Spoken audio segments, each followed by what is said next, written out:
Hello.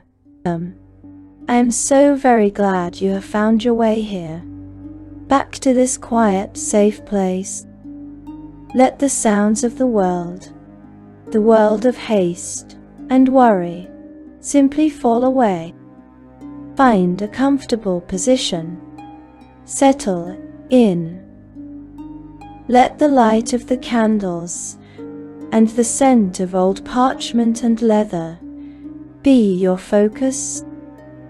There is nothing for you to do except to relax and to listen. And here, in this library of whispers, we understand the weight of things, the weight of history, the weight of magic, and most of all, the weight of a name.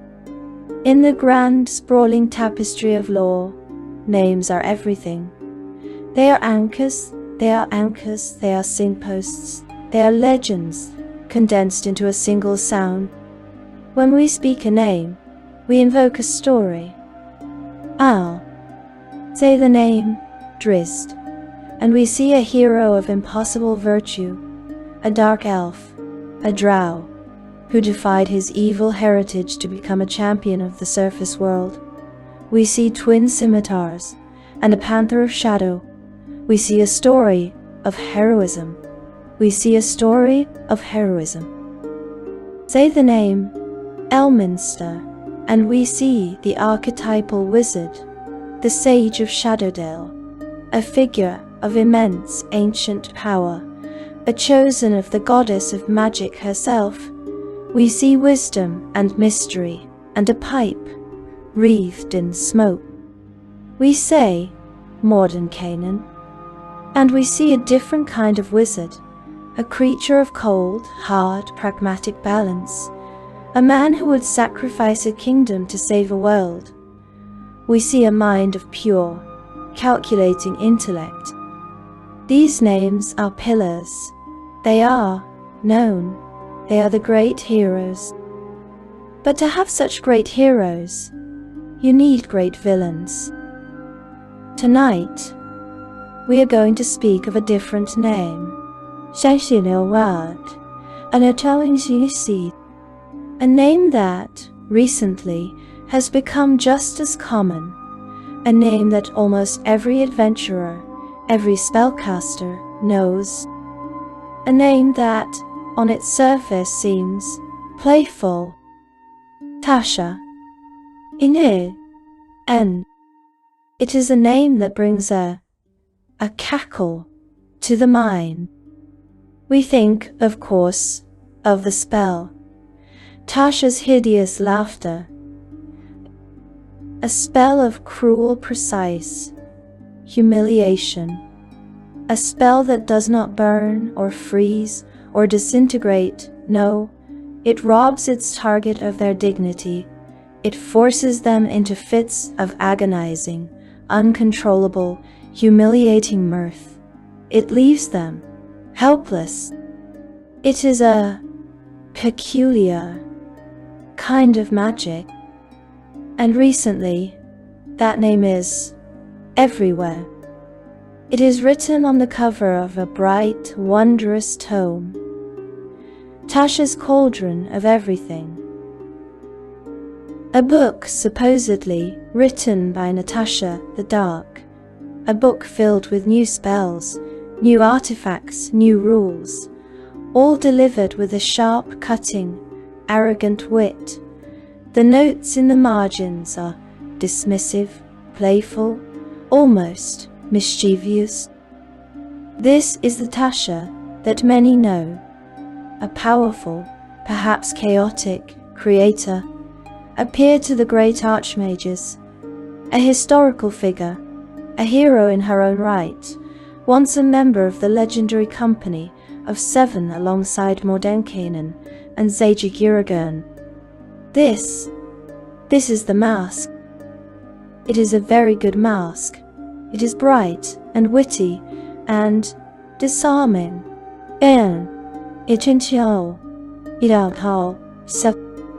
But what most players, what most readers of that book do not know Who is that? Tasha is an alias. It is a persona, an identity crafted with the same care and the same cold, precise intellect as the spell that bears her name. And tonight, we are going to peel that mask away, because beneath the playful, witty, mischievous mask of Tasha lies another name, a name that is not spoken in jest, nay, a name that is whispered in terror, a name that echoes from the abyss. Igwilf, ND, Igwil. Tasha is Igwilf, and in Igwilf, the mother of witches.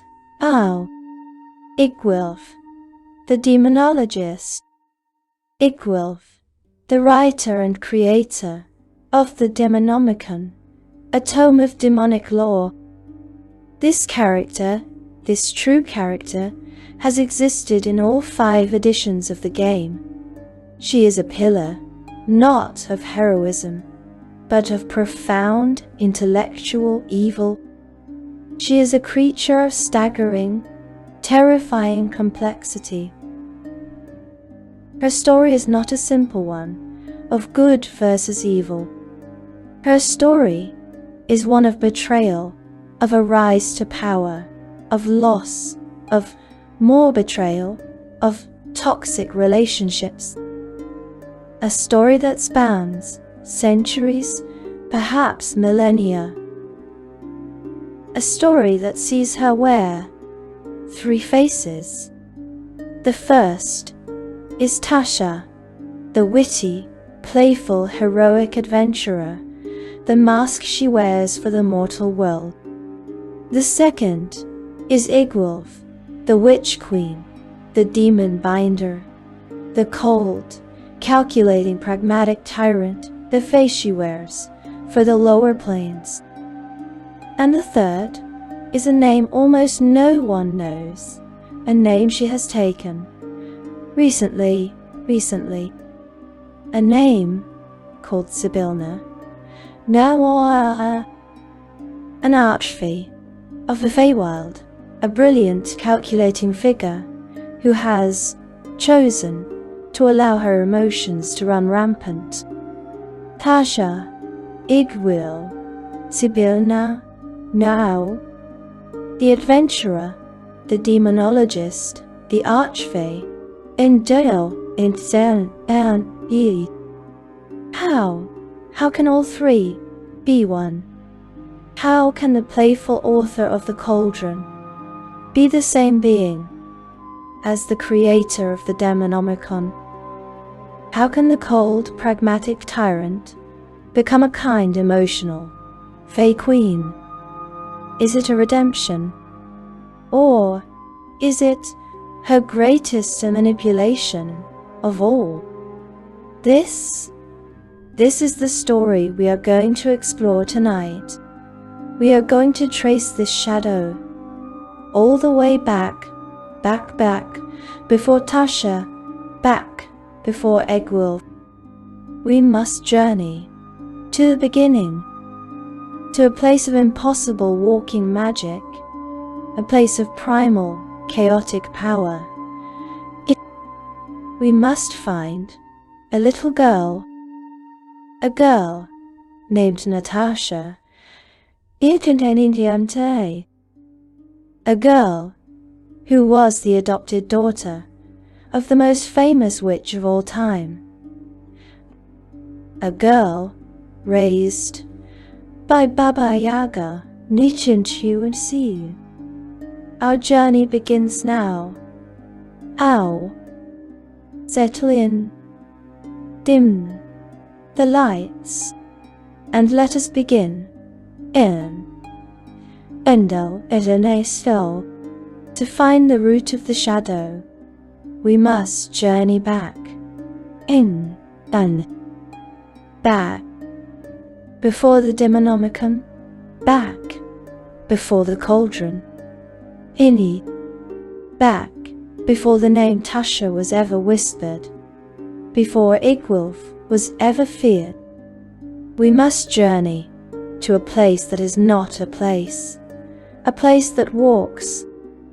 We must go to the mists of legend, to a time of primal, ancient magic. We must speak of a being who is not quite a god, but who is perhaps older and more terrible than many who claim divinity. We must speak of Baba Yaga, the mother of witches. This is not a simple cackling crone stirring a pot in a swamp. That is a child's story, a pale imitation. No. The true Baba Yaga is an archetype. She is a force of nature. She is not evil in the way a demon is evil.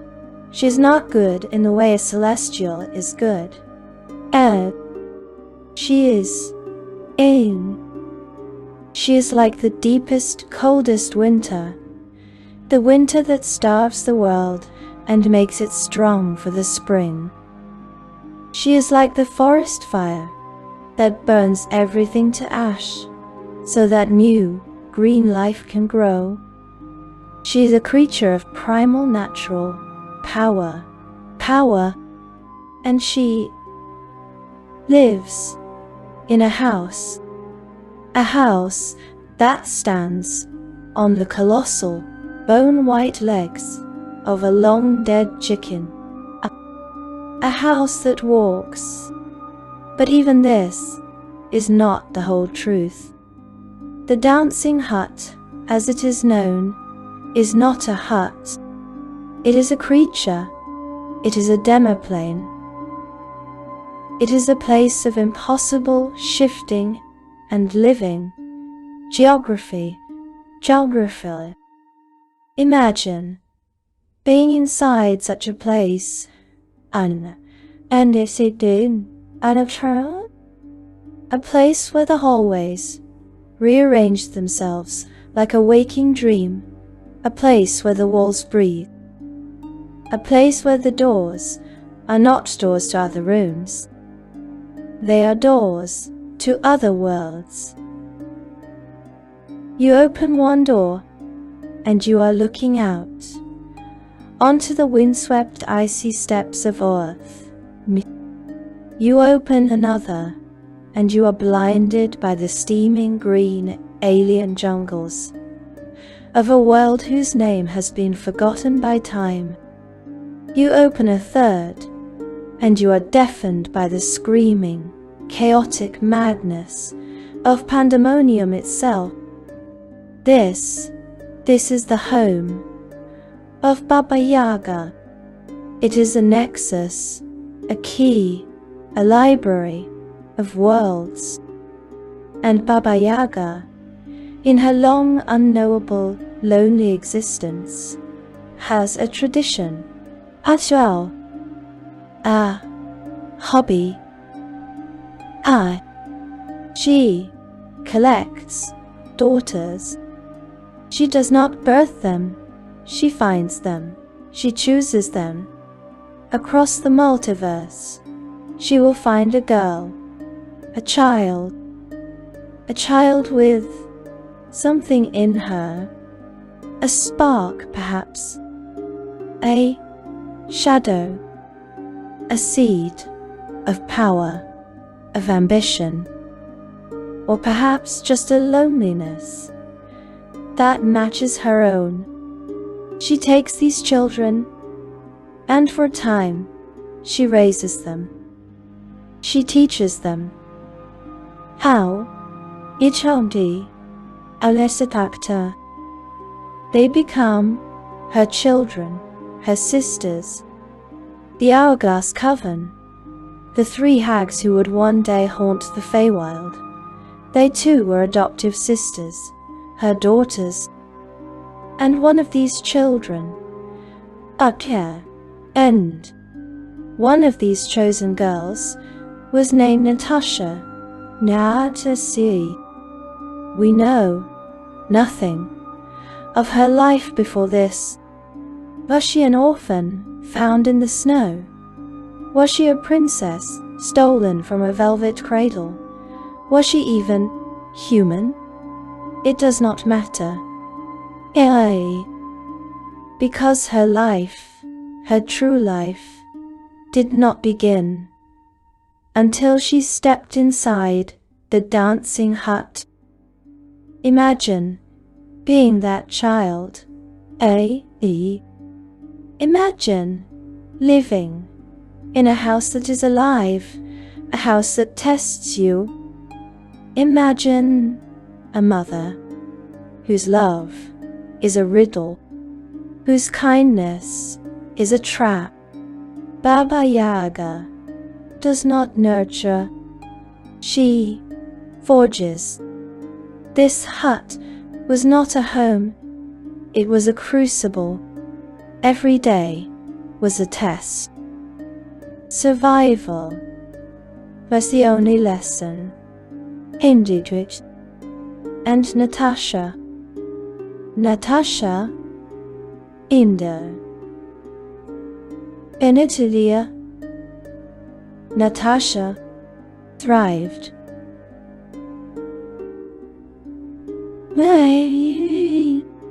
She was not like the others, not like the sisters who would give in to the rage, the madness, the fey, or the fiendish.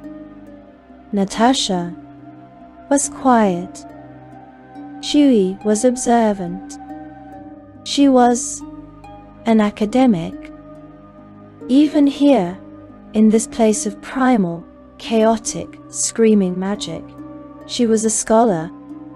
She watched her mother. She learned her mother's secrets. She learned the nature of bargains. She learned how to bind creatures to her will. She learned that power, true, lasting power, did not come from rage. It did not come from strength. It came from knowledge. It came from knowing. It came from knowing a creature's true name. It came from knowing the hidden laws of a plane of existence. It came from knowing the precise, intricate, secret formulas that hold the multiverse itself together. While her sisters learned to cackle, Natasha learned to read. While they learned to curse, she learned to calculate. She learned the planes, demons, devils, the fae, celestials. These were not myths to her. They were not stories in a book. They were neighbors. They were tools. They were, in her mother's case, family. She learned the architecture of the cosmos, and she learned, in that dancing, impossible prison, the most important lesson of all. She learned that Natasha was a child's name. It was a name given to her by another. It was a leash, a string, connecting her to this monstrous, powerful, overbearing mother. She learned that to be truly powerful, to be truly free, she must make her own name. She must create her own identity. She must shed this skin. And so, when the time was right, when she had learned all that the dancing hut could teach her, or perhaps all that she could steal, she left. She did not run, she walked. She walked out of that impossible, shifting place. She left Natasha behind like a skin. She stepped out onto the solid, dependable, mundane soil of the world of awe. A young woman, her true appearance unknown. Some would later describe her as a ravishing beauty, others as a bold, hideous crone. The truth is that her form was just another tool. She was a scholar, indeed, a scholar of the darkest, most primal arts. She was a survivor, and she was brimming with secrets, with shadows, and with a terrifying, patient, razor-sharp ambition. She was no longer Natasha, the daughter of Baba Yaga. She was Tasha, the sorceress, the scholar, and her real story, the story she would write, was just about to begin. She had walked out of legend. She had left the impossible, shifting, walking prison of her childhood. She stood upon the solid, mundane, predictable soil of the world of awe. She had shed the skin of Natasha, the name that Baba Yaga had given her. Now, she would create her own name, her own face. She was Tasha. And this Tasha, who was she? The stories, the legends, they disagree. Some describe her as a ravishing beauty, pale skin, hair like a raven's wing, a figure of seductive and dangerous allure. Others describe her as a bold, hideous crone, a witch in the old sense of the word, residing deep in forests and swamps. And the truth is that both are correct. Her form was a tool, just like her name. She was a master of illusion, of disguise, of persona. She could be the beguiling, brilliant, dark-eyed sorceress in a king's court. She could be the terrifying, withered hermit in a swamp who warns travelers away or lures them to their doom. Her true appearance was and remains a secret. A secret she has guarded as closely as any she ever stole. But this new, mutable Tasha needed more. She had the foundation, the primal, chaotic, powerful magic of her mother. She understood the nature of the cosmos. But she did not have the structure. She did not have the academic, the mortal crafted, the formulaic magic, the art, the precise, intricate written laws of sorcery as defined by the mortal mind. Her knowledge was a storm. She needed the vessel to contain it, to focus it. And to find that, she had to find the greatest mortal mind of the age. She had to find the master of the art. And in the world of Orth, in the lands of the Flanis, there was one name that stood above all others. A name spoken in awe and in fear and in confusion. Sage ich ihrer gerne. Nun Sichiestade Hun, the Mad Archmage, the ruler of Castle Greyhawk, a man whose power was godlike and whose behavior was pure, unadulterated chaos. He was a jester, he was a tyrant, he was a genius, he was a fool. He was, in his own eccentric mortal way, as unpredictable as Baba Yaga. And Tasha, the ultimate cold, calculating scholar, was drawn to him like a shadow to a blazing, world-bending, catastrophic fire. She came to his court. She presented herself as Tasha, the brilliant young sorceress, and Zygig Zargig, the mad wizard, who could see everything. He must have looked at her, and he must have seen the shadows of the dancing hut still clinging to her. He must have sensed the ancient, primal alien power she held, coiled behind her eyes, and he was fascinated. This was not another fawning student, not another begging apprentice. This was an intellect.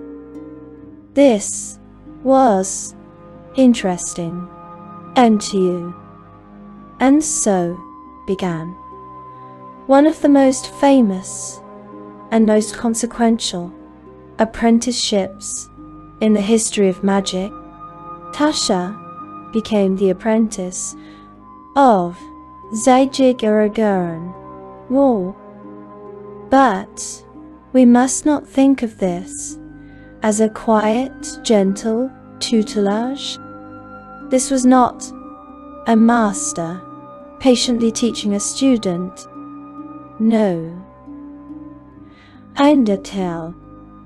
This was a collaboration. And this was a whirlwind of magical experimentation. Zargig was obsessed with the planes. He was obsessed with summoning, with binding.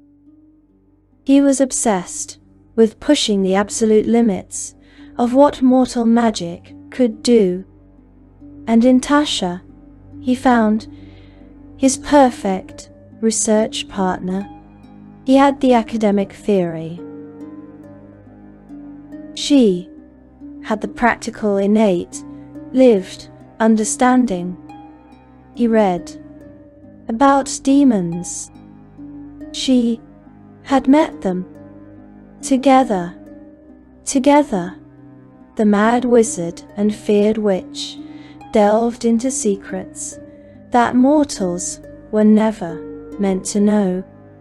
They audaciously succeeded in summoning and binding a demon lord, Fraser Blue, the Prince of Deception.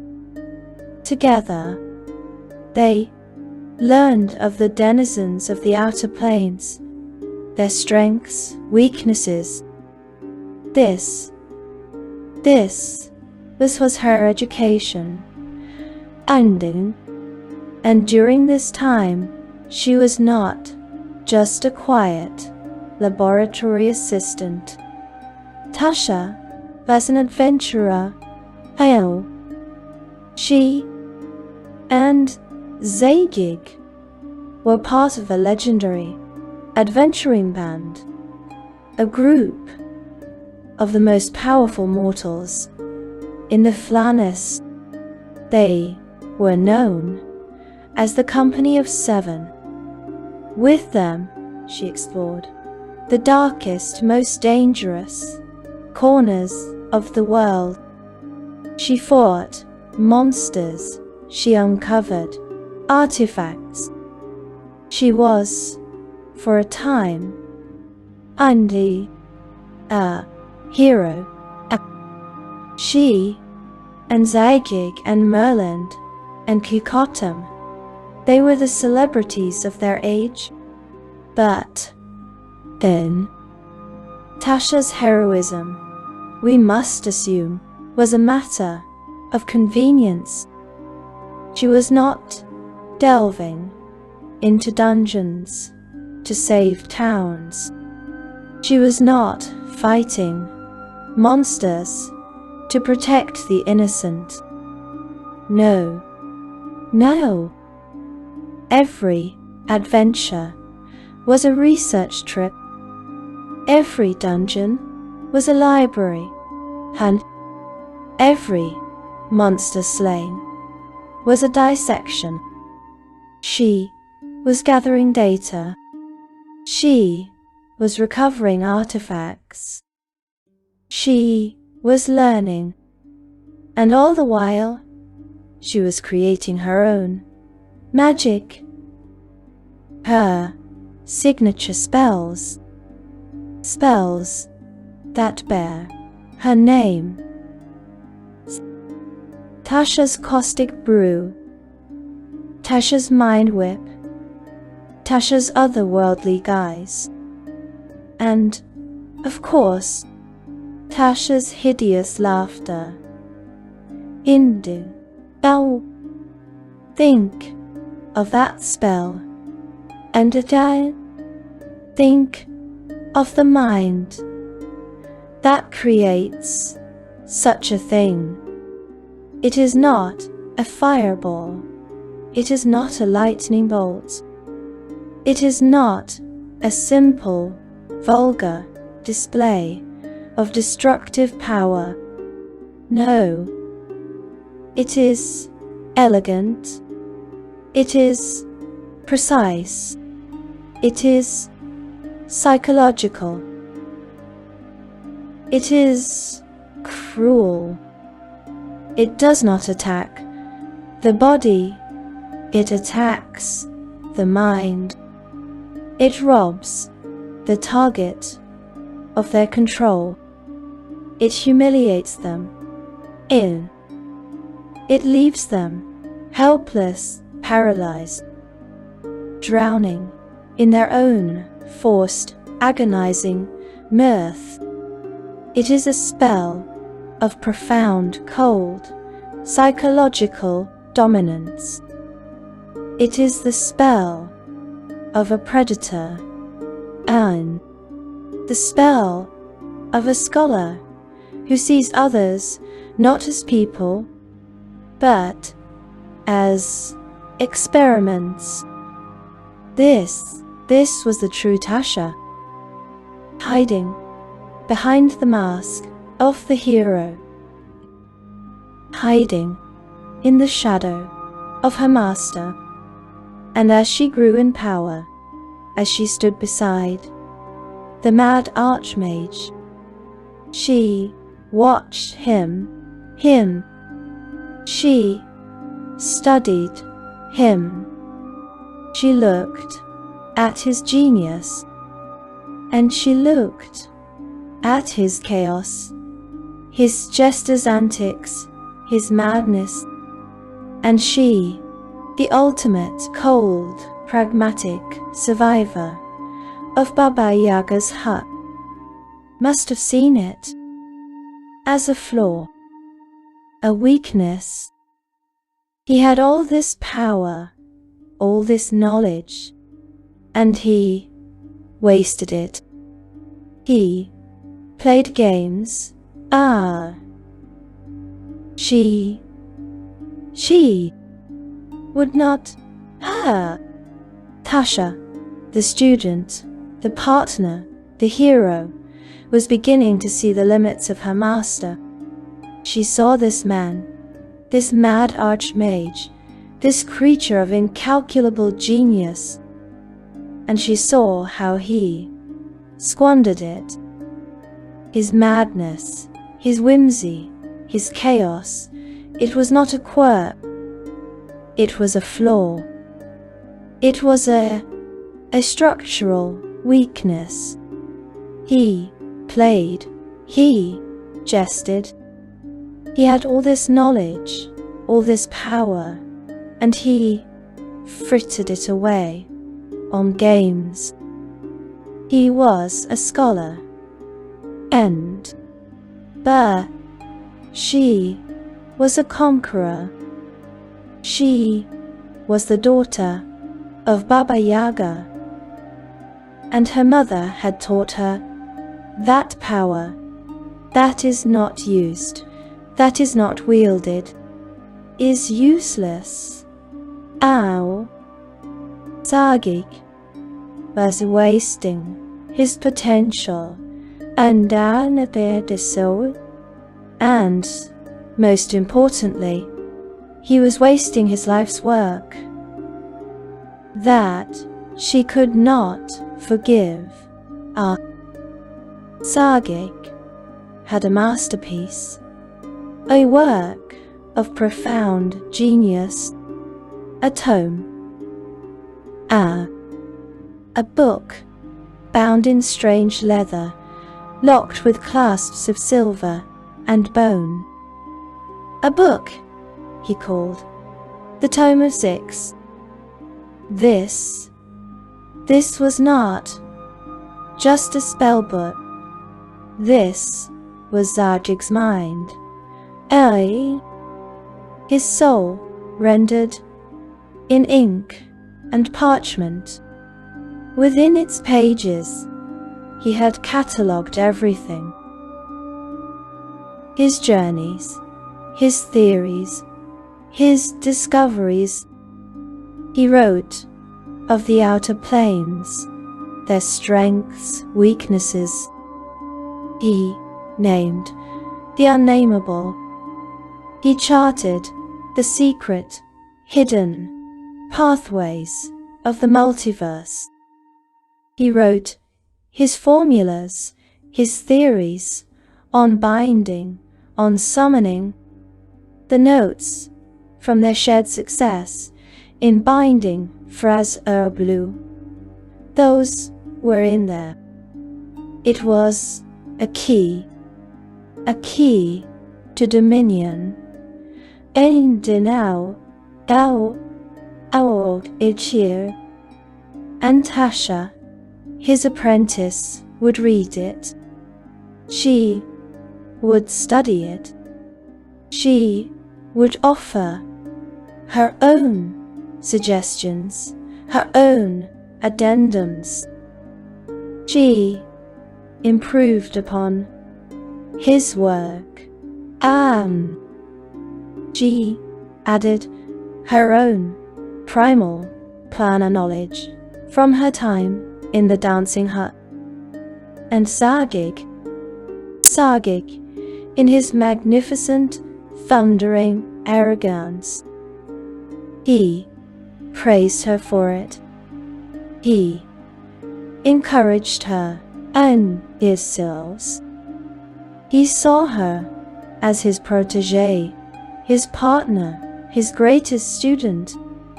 He trusted her. He, the mad archmage, who trusted no one. He trusted the quiet, dark-eyed girl who had walked out of Baba Yaga's hut. He did not see India. He did not see that her collaboration was not collaboration. It was correction. It was refinement. It was weaponization. And all. She was not helping him. She was finishing his weapon. And she knew with the cold, absolute certainty of a winter night that he would never let her use it. He was a scholar. He was a hoarder of knowledge. She was a wielder. The apprenticeship was over. D&D. She had learned all she could. She had taken all she could learn. Now she would take all she could carry. The betrayal was not a moment of passion. Indeed, guilty. It was not a grand magical duel in a throne room. No. And that would be messy, inefficient, and, well, Zargig's way, shitty cow, her way, thus quiet, and it was cold. It was surgical.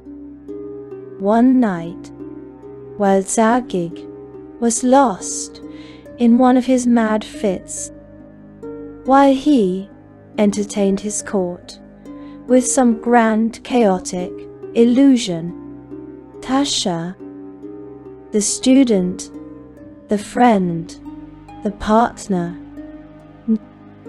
walked into his private library, his sanctuary, and she took everything. She absconded with many of his creations, the artifacts they had found together, the notes she had helped him write, and his masterpiece, his soul, Ninchuansai. She took his prized tome of 6, and then she was gone.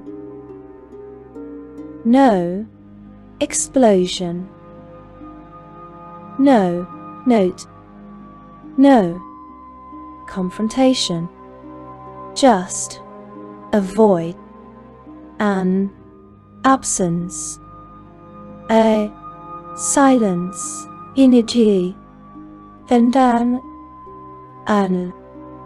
a perfectly empty space on a shelf. Imagine Zargig, Nuaya, the mad archmage, the godlike, returning to his library, reaching for his book, his life's work, and finding nothing. The humiliation, evil, and zero. Yellow, a child at cat eyes. The rage, he who had bound demon lords, he who mastered the plains, had been undone.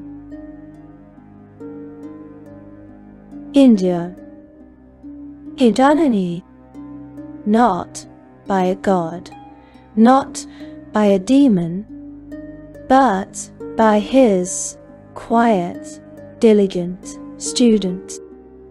The company of 7 was shattered. The friendship was broken. Zargig, in his grief and his fury, would retreat from the world. He would begin his own dark, strange journey into imprisonment and godhood, for another time. But Tasha did not care. And she was gone. She had fled, vanished into secrecy. She had what she wanted. The mask of Tasha, the adventurer, the student, the hero, had served its purpose. It was a child's mask and an apprentice's mask.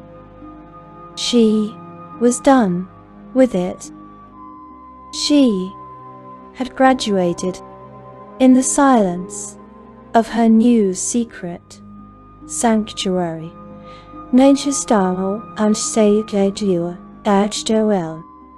She could finally begin her true work. The woman who had stolen the tome was Tasha, the being who opened it to rewrite it. Thus Igwilv.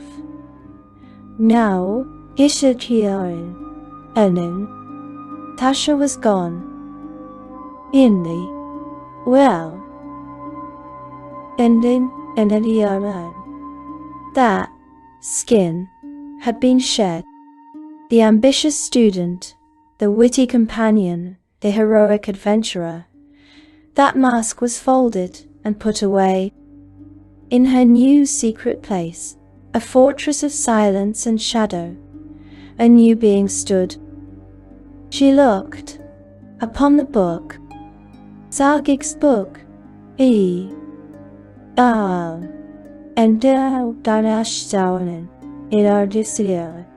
and his prized tome of six. It lay open, a testament to his genius and to his folly.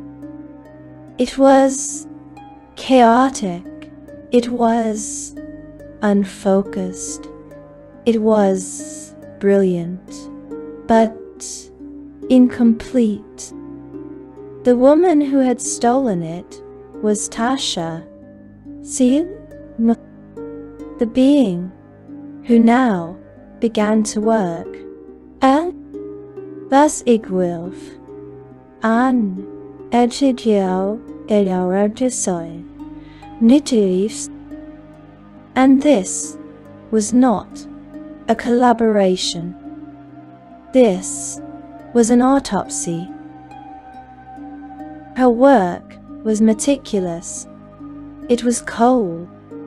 She began by tearing out the pages. She ripped from the binding Sagic's whimsy, his philosophical meanderings, his playful introductions, his jokes, his riddles, his chaotic, scattered, pointless thoughts. They were inefficient. They were weakness. She burned them in a cold blue, magical fire. This was a purification, a refinement. She kept the meat. She kept the data, the names, the charts of the abyss, the lists of strengths, weaknesses, the formulas for binding. The notes from their shared experiments. She kept the weapon, and then she began to write. She dipped her own quill into an ink of shadow and power, and she poured her own dark, ambitious soul into its pages. She did not just add to Zagig's work, now one. She perfected it. She rewrote his formulas. She improved upon them. She took his clumsy academic bindings and she infused them with the primal, ancient, terrible secrets of Baba Yaga. She added her knowledge of psychology, knowledge of how to break a creature, not just how to chain its body, but how to shatter its mind, how to enslave its will. She worked for months, perhaps for years, in her perfect, cold silence. And when she was done, empty, the tome of 6 was gone. Soon, this new book, this brass-bound, terrible, perfect thing, was hers. It was no longer a work of scholarship. It was a manual of dominion, and it needed a new name, a name that would erase Zargig's legacy from its cover, a name that would announce her true, terrible arrival upon the multiverse. She named it the Demonomicon of Igwilf Noise. In that moment, the transformation was complete. The last shred of Tasha was gone. Igwilf was born. The Archmage, the Demonologist, the Queen of Night, the Dark Matron of Sorcery, Ow, and her Demonomicon was her declaration. It was alive. In it thrummed in the silence of her lair. It pulsed with a cold, dark, and intelligent energy. And it was hungry. This was no mere book. It was a fell tome, an artifact, or perhaps more than one. The lore whispers that there are 6 copies of this terrible book in existence, each a lesser artifact in its own right, and their contents differ. She continued to edit, to improve.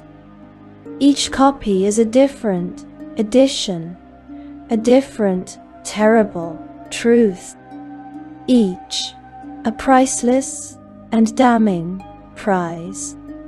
And to possess one, to read one, is to be changed. The book is a weapon, a bearer of a copy of the Demonomicon, finds their own dark magic amplified in. They cast all spells with the evil descriptor, as if there are 5 caster levels higher. Noun. It focuses the evil in the bearer's soul and makes it stronger. But its true, terrible power is not what it gives to its master, It is what it takes from its victims. The Demonomicon can feed. It can trap creatures inside its pages. Imagine Evitadosaurus, a demon, a rival, an adventurer, pulled, screaming, from the world, their body disintegrating into nothing, and their essence, their soul, drawn into the ink, bound into the parchment, to live forever as a footnote, as a screaming, sentient paragraph, aware of their surroundings, but cannot directly interact with them. A perfect, eternal prison, a library of souls. This was Igwilf's masterwork. Her thesis was written. Her manual of conquest was complete. But a thesis is just theory. A manual is just words. Now, she had to prove it. She had to begin the practical experiment. She had to test her creation, and Igwilf would not start small. She would not test her perfect knowledge on some imp or some minor demon. That was child's play. That was Sajig's work. No. Igwilf would aim for the throne. And she would prove her genius on royalty. Gilf stood in her new sanctuary, where her Demonomicon lay open before her, its freshly inked pages thrumming with a cold, contained power. The thesis was written. The manual of conquest was complete. Now, she would perform the practical experiment. She would not start small. That was the flaw of lesser, chaotic minds like Zagig's. To test her perfect, peerless knowledge on some cowering imp, some minor fiend, would be an insult to her own genius. That was a work of curiosity. This was an act of dominion. No, she would aim for the very pinnacle of the abyss. She would test her new forged chains on a king. She would prove her thesis on royalty. She prepared her ritual. She drew the circles of power, scribing the complex, layered runes that she had perfected. The formulas were taken from Zagig, yes, but they had been refined by her own cold, pragmatic intellect. They were infused with the primal, ancient, and terrible secrets of Baba Yaga. This was not just a magical cage. It was a cage of pure intellectual malice. She did not choose a brute like Demogorgon. That would be a simple test of power. She did not choose a creature of nihilistic undeath, like Orcus. That would be a test of force. She required a test of will. She chose the master manipulator, the lord of the Argent Palace, the demon lord of seduction, of lies, of secret, burning ambitions.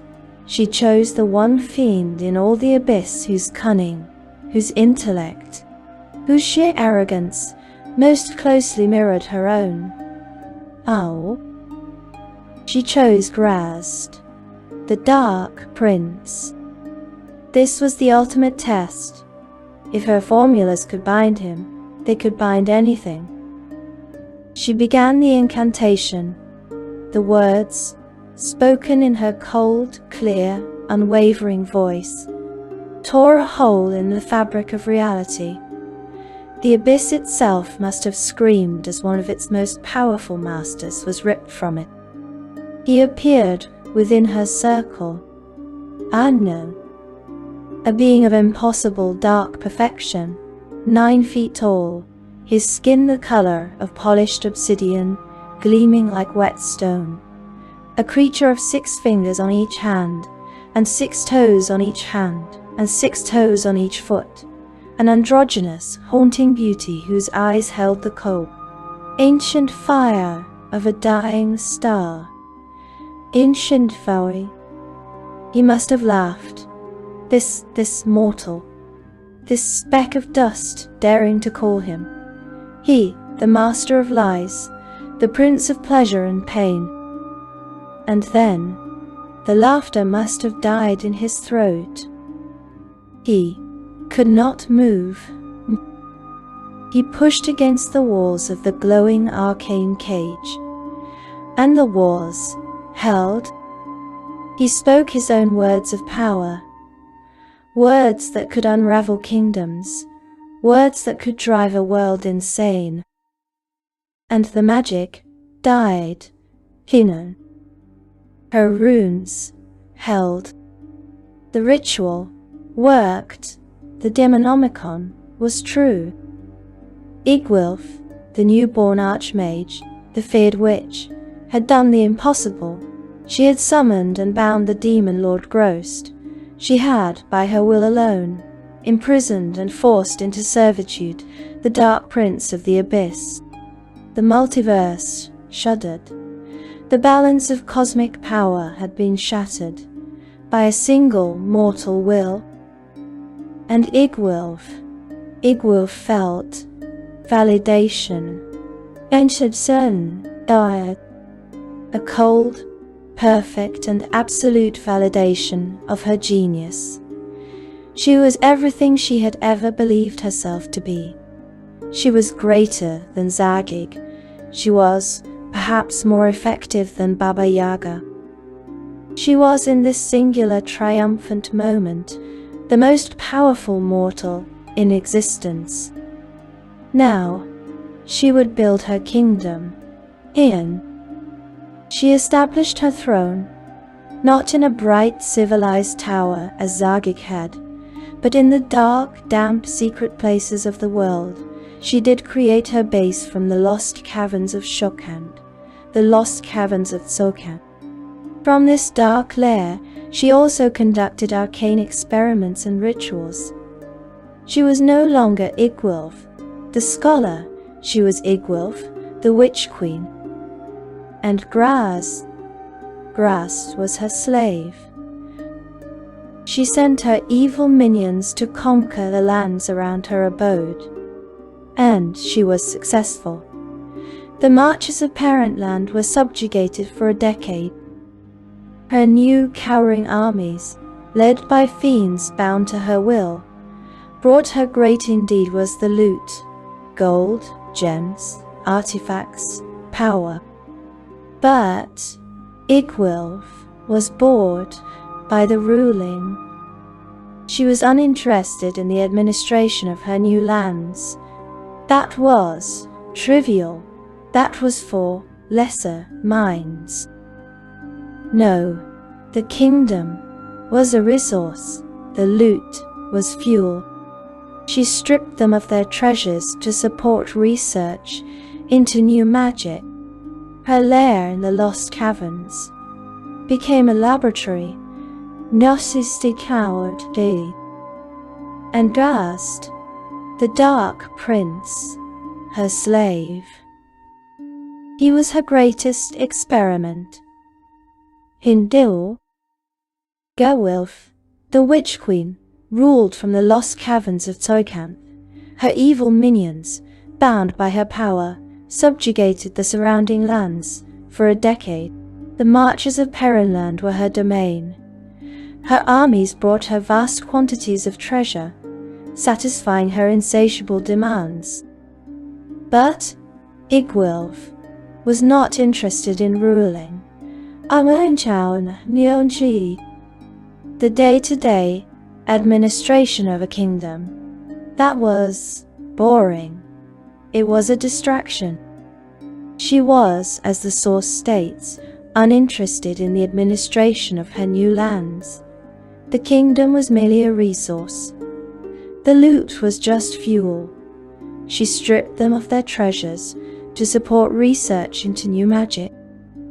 Her true passion, her true work, remained in the cold, damp, secret heart of her lair.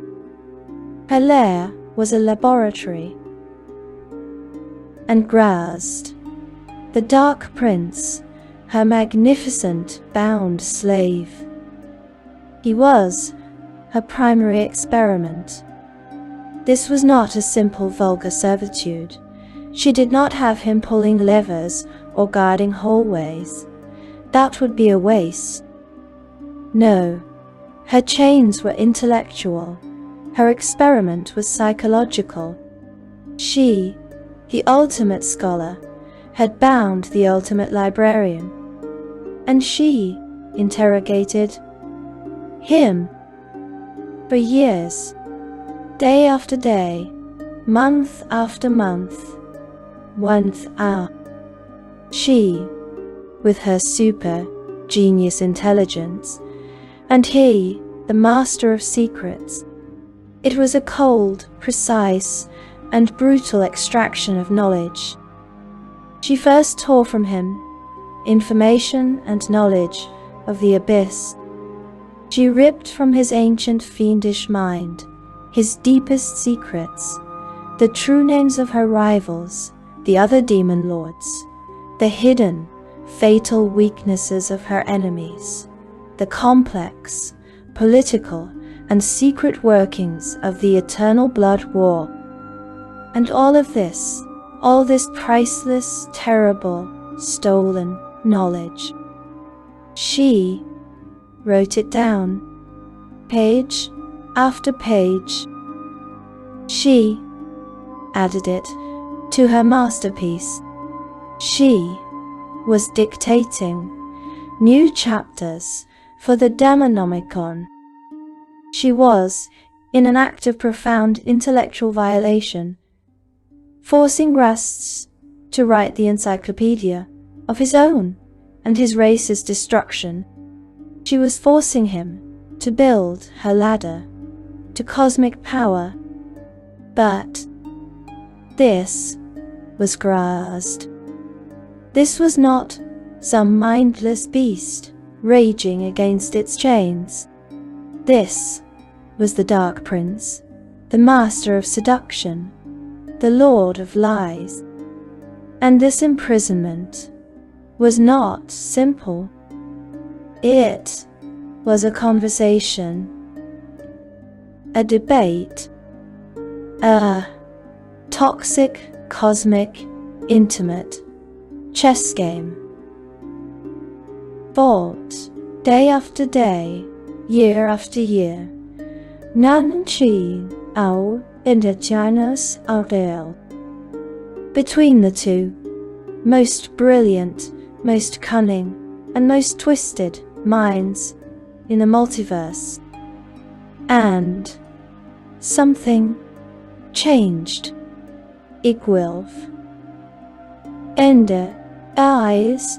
The woman who had seen Zagig's genius as a flaw. The woman who had dismissed all others as boring, as lesser. The woman who had only ever known the pragmatic coldness of Baba Yaga. She found in this monster in this demon lord and this demon lord an equal, and he was the only being in the multiverse who was not boring.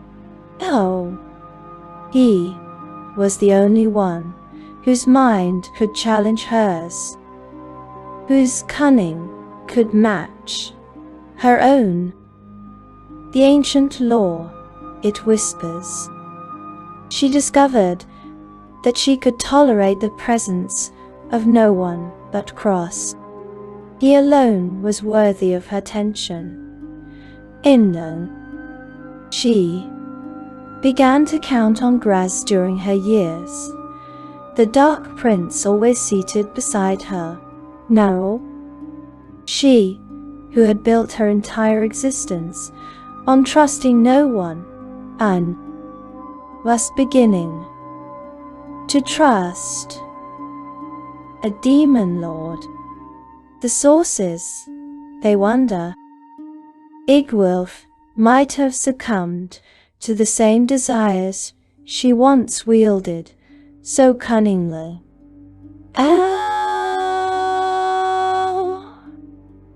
And Graz'zt.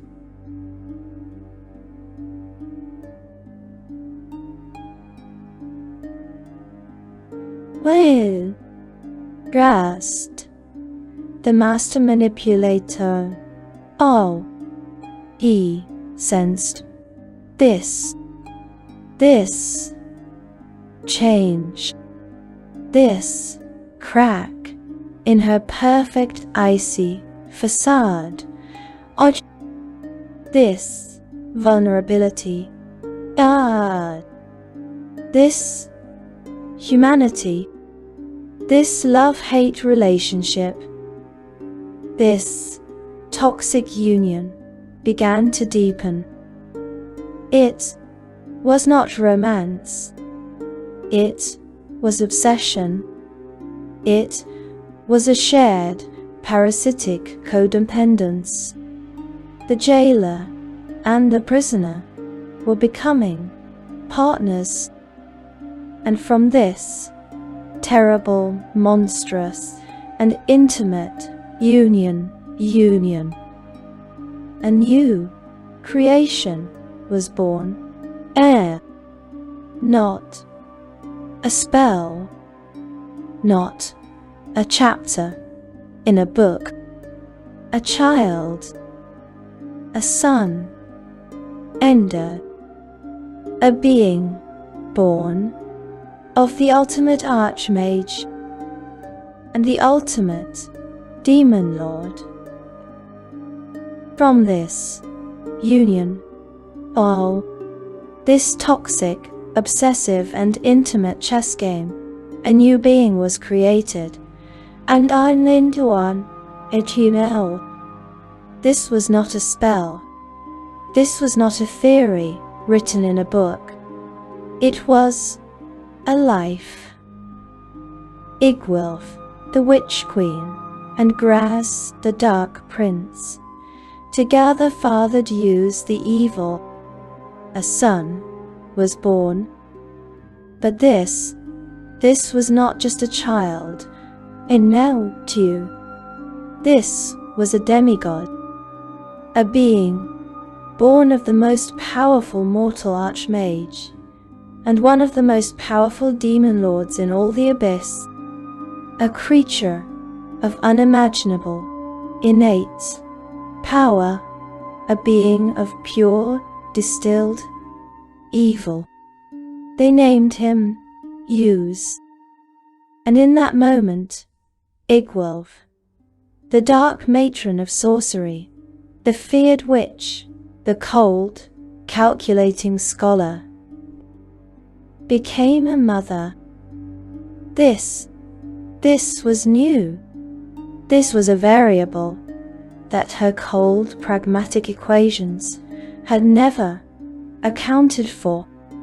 She had understood the primal, chaotic power of Baba Yaga. She had understood the genius and the weakness of Zadig Aragon. She had understood the cunning and the arrogance of Graz'zt. These things were intellect, they were power, they were knowable. But this maternal connection, this emotion, this was a humanity that she had shed like a skin back when she was still Natasha, and now it was back. The love-hate relationship with Graz'zt was one thing. That was a battle, a game of minds. But a son, Nitil and Derity, an heir. This was an attachment, and in her pride, in her triumph, Igwilf must have believed. She must have truly believed, that she was in total, absolute control. Look at her kingdom. It is when in she had her lands subjugated and stripped for resources. She had her Demonomicon growing fatter and stronger every day with the secrets of the abyss. She had the Dark Prince himself as her slave, her partner, her experiment, seated beside her. And now she had a son, a demigod son, her greatest creation, her ultimate legacy. Well, she had everything. She was invincible. And at least, she, who had built her entire existence on calculation, on paranoia, on never trusting, had allowed a vulnerability. She had allowed an emotion, a single fatal crack in her perfect icy facade. Nishanstoro and Jothnil Garwi. The sources, they tell us, when the end came, when the betrayal finally happened, it caught her by surprise.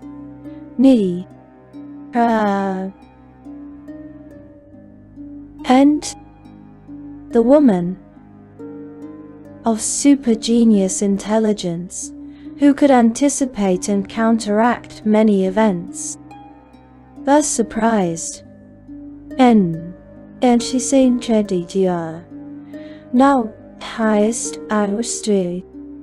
It gave a human side to her. In her triumph, in her pride, she had allowed for a single fatal moment her humanity to return. And she had forgotten. She had forgotten who she was playing with. She had forgotten that her partner, her slave, her equal, was Graz'zt, the Prince of Deception, and the master of the long patient game. D&D Lore. Eternity Xiao Eternity's custom game Graz'zt had been waiting. He had endured this servitude for a decade. He had sat, always seated beside her, and he had watched, he had studied her, just as she had studied him. He was the Prince of Deception. He was the master of the long game. He saw her pride, he saw her arrogance, and he saw this new fatal vulnerability, this humanity this attachment to their son, this trust she had begun to place in him. He had waited for this exact moment of distraction, and then he struck.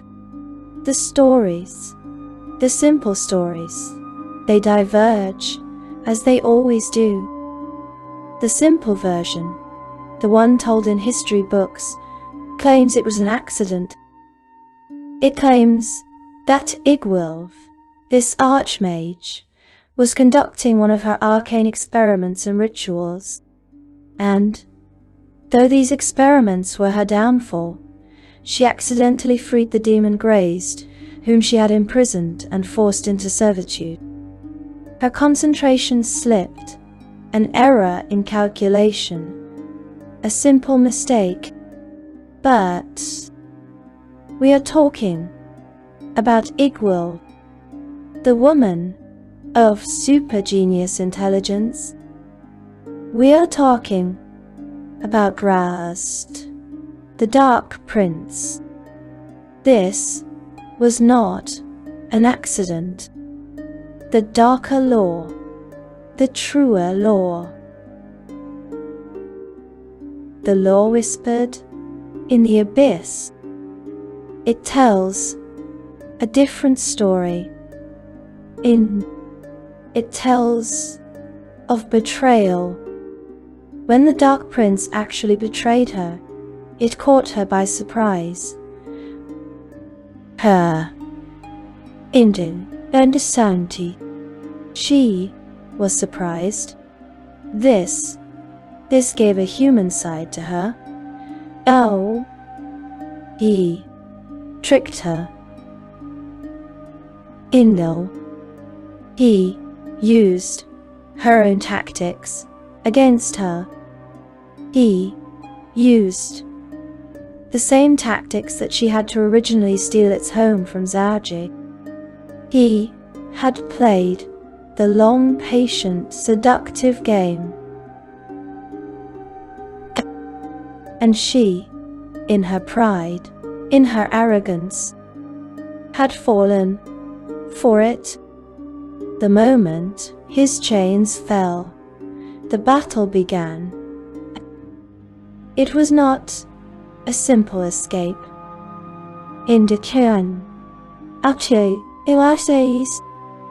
It was a war. There was a terrible battle. Igwilf fought. She fiercely battled him. She fought with every secret she had ever learned, every spell she had ever written. She fought as a queen, as a mother, defending her lair. And Graz'zt fought with the pent-up decade-long fury of a humiliated demon lord. The lost caverns of Tsokanth were torn apart. Magic of a godlike, world-breaking scale was unleashed. It was a cataclysm, and in the end, it was a stalemate. Graz'zt, wounded and furious, but free, he was forced to flee to the abyss. He was gone. But Igwilf and in Sauron, Igwilf was left behind. Igwilf was broken under Europe. She was not just wounded, she was shattered. She was so stricken from the contest that her powers and strength were forever lost. She lost much of her power. She was crushed. The power that had held her kingdom together was gone. May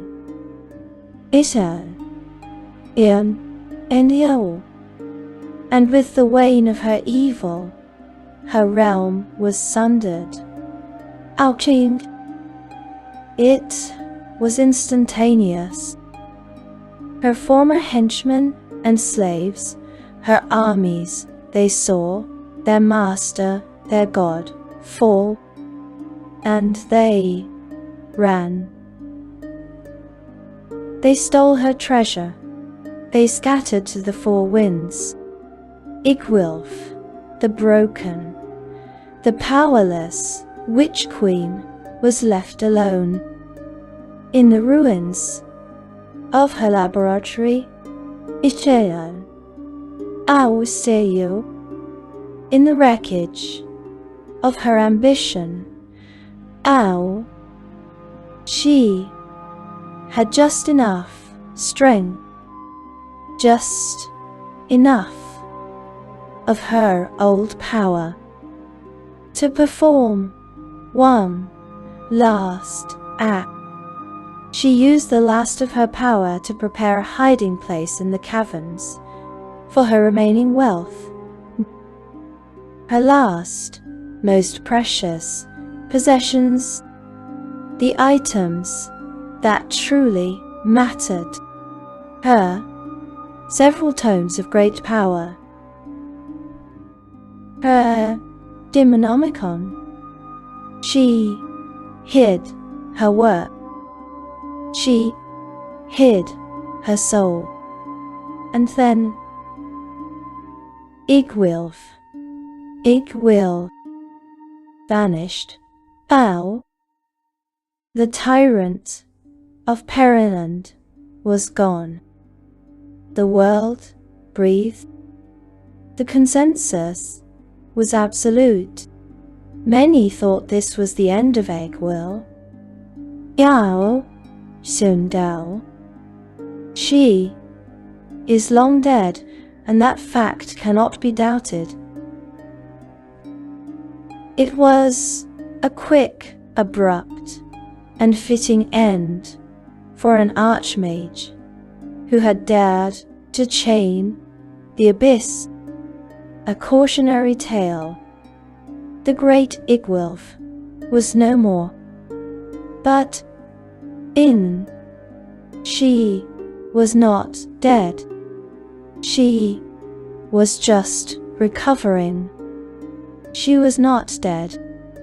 The world, in its arrogance, in its relief, believed she was dead. They wrote her off as a cautionary tale, a story of hubris. They had underestimated her. They had forgotten who she was.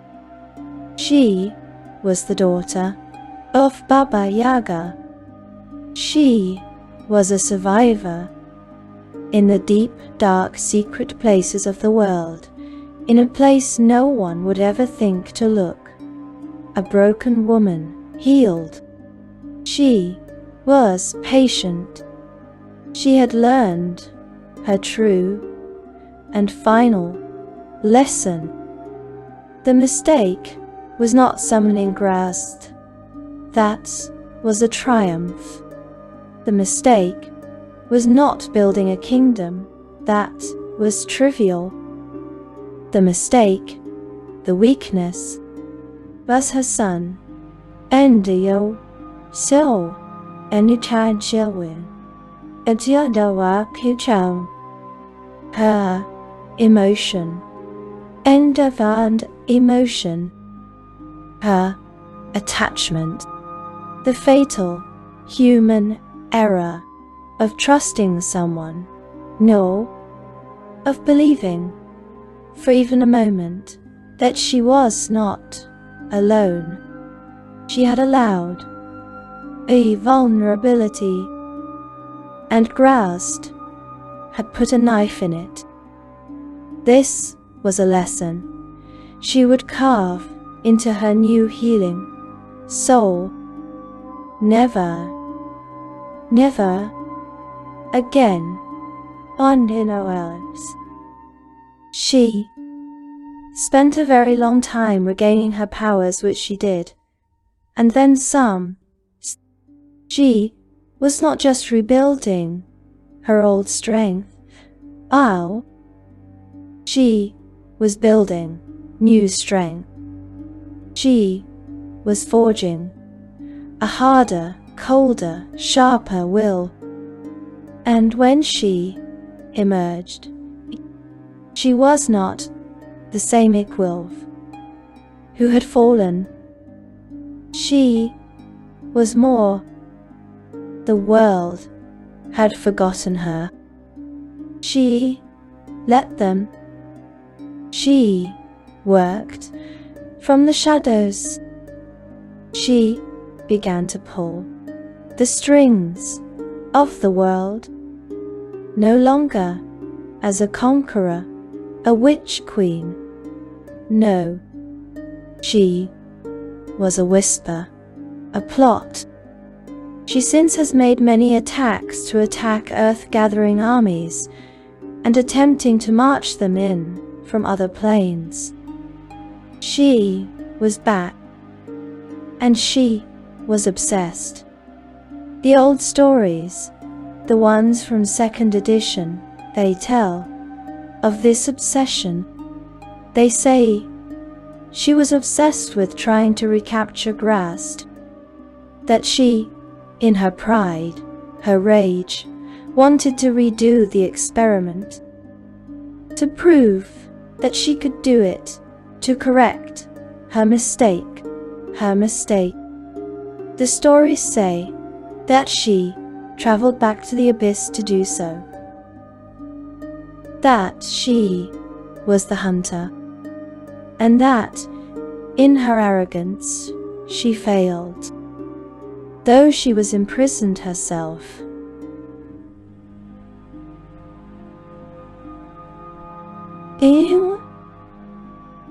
Whoa, she was imprisoned herself.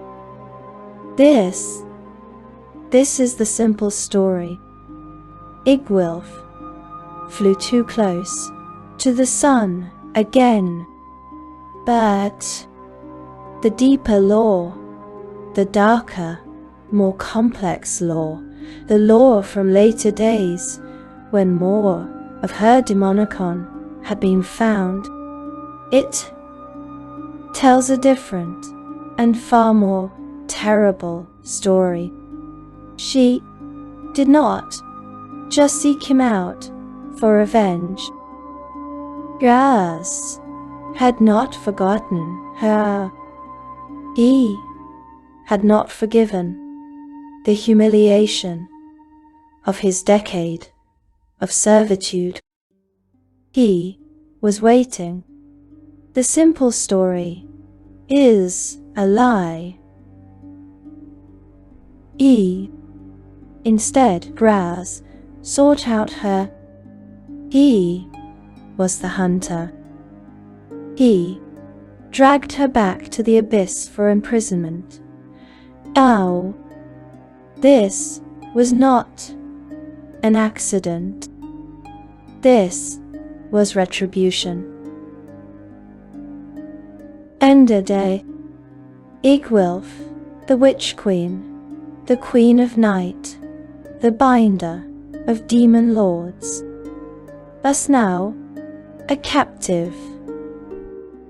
The tables had turned completely. The binder, thus now the bound. She was imprisoned in the heart of the abyss, in the last place in the multiverse she ever wanted to be. Home. This was not a simple imprisonment. We must erase that thought. We are not speaking of mortal jailers. We are not speaking of stone walls and iron bars. This is the abyss. This is Graz'zt, the Dark Prince. And his prison for Igwilf was his home, the Argent Palace. A fortress city of impossible silver-spired beauty, rising from a plane of infinite screaming chaos, a place of 57 levels, filled with mirrors and art, and pleasures so profound they are indistinguishable from agony. And Igwilf was not in a dungeon. Oh, she was set free to roam the halls of the Argent Palace. Oh, Antoniovi, angel I shall, I'm down he come out. She was a guest. She was a prize. She was the prisoner, the lover, the captor, all over again. This was not a punishment. This was a resumption. Because here, in the heart of his power, a new understanding was born. Ishi. The two of them, the Archmage and the Demon Lord, had come to a new and far more terrible realization. In their first catastrophic battle, they had tested each other. They had seen in each other a reflection. They were the two most cunning, most ambitious, and most profoundly narcissistic beings in the multiverse. And they had come to an understanding that they loved nothing more than hating each other, and they hated nothing more than loving each other. This was their bond, a shared cosmic madness. Graz'zt did not keep her in a cage. He kept her at his side. She, the only mortal, the only being whose mind he truly respected, she who had been his one-time prisoner, she now became his counsel, his partner, and his chief demonologist. Imagine the scene. Imagine the scene. The Dark Prince on his silver throne, plotting his campaigns in the eternal blood war, plotting his dominance over his rival demon lords. And beside him, whispering in his ear, is Igwilf. Her extraordinary knowledge of demonology, her Demonomicon, was now his greatest weapon. She guided Garage's campaigns of manipulation and conquest. The source text reads Garage's, a clear error, but it refers to Graz'zt's campaigns. She was thriving. In this place of absolute evil, in this toxic, parasitic relationship, Igwilf had found a new laboratory, an infinite one. And Graz'zt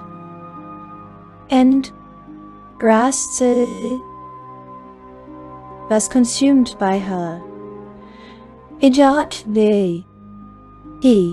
the master of seduction, was now the one who was hopelessly possessive.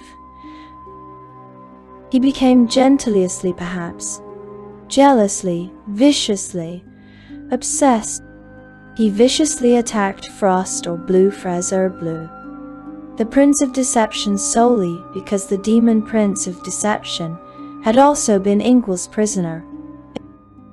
Think of that. He attacked another Demon Lord because he shared the privilege of having once imprisoned the same woman, a privilege that Graz'zt no longer wished to share with anyone. Oh, this was their love, a storm of paranoid, brilliant, and bloody-minded scheming. But we must understand, trust was in short supply between them. They were forever wary of each other's manipulations.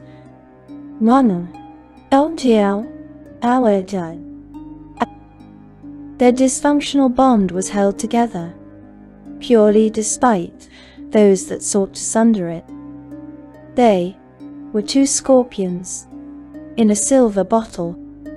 And in this new, terrible understanding, this new shared brilliance, along with another monstrous offspring, Ishel Neo, a second child was born.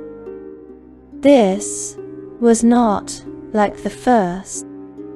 The birth of Hughes had been an act of pride, an accident of passion, a vulnerability that had cost her everything.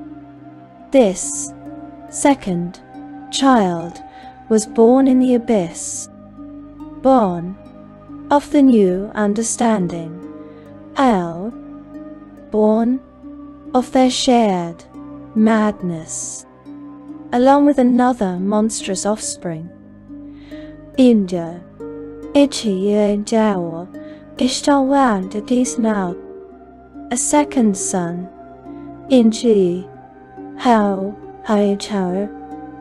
and this child was different. Ulysses was a demigod of tyranny, of ambition, of conquest. He was, in his own twisted way, like them.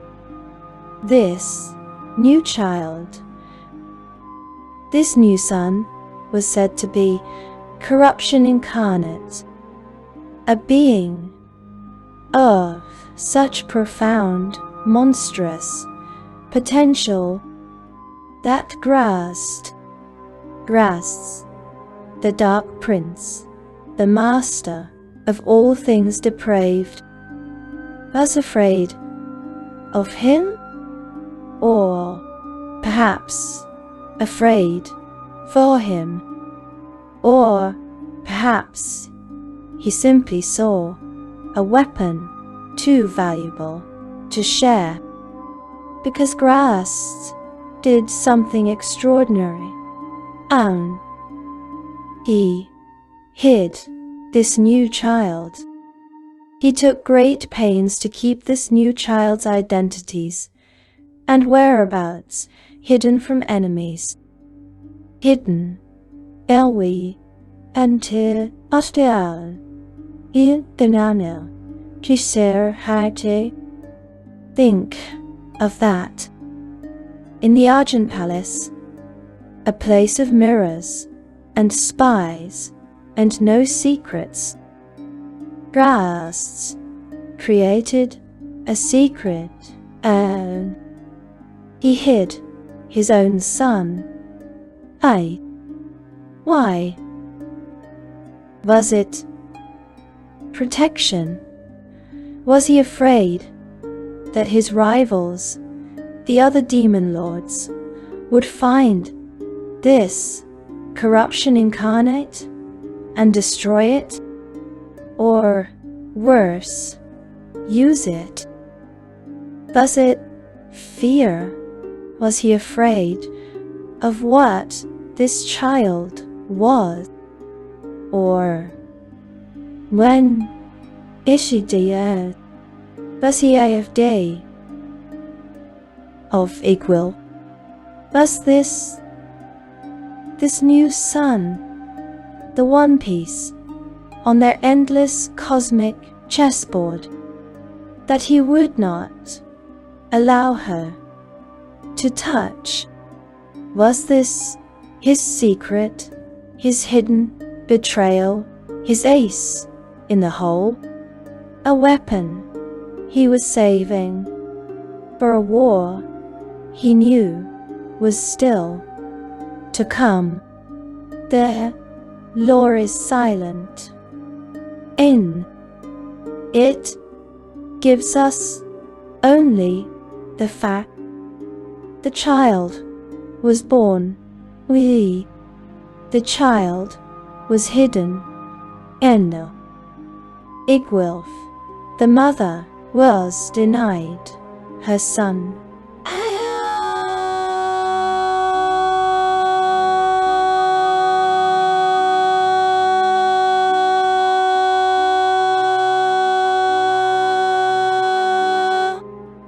And all the while she was living in this silver cage. All the while, she was playing the part of the consort, the council. Her true mind, her cold, calculating Igwilf mind, was elsewhere. Because she was also playing her own secret game. She was not his prisoner. She was an infiltrator.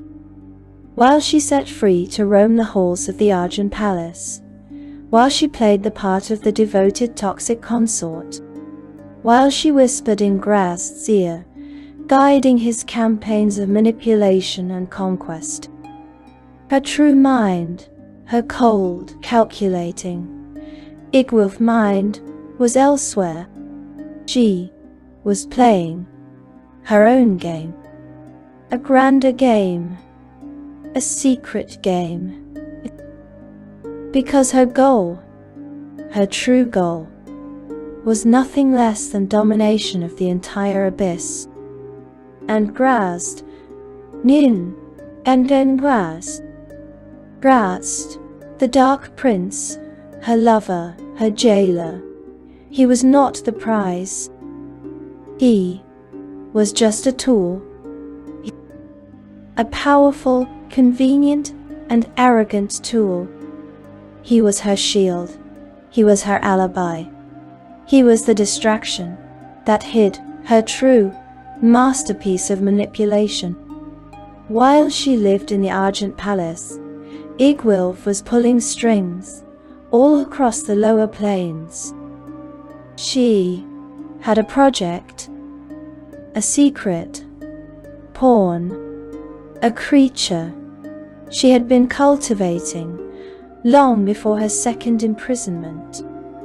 His name was Kostchi, the Prince of Wrath, and he was not like Graz'zt. He was not a schemer. He was a weapon. He was once a mighty frost, giant lord and conqueror of vast stretches of the elemental chaos, a creature of near-mindless hatred, of destructive rages. He had slain several demon lords. He was powerful, but his limited intellect made him predictable, perfect, because he is merely a pawn in a much larger game.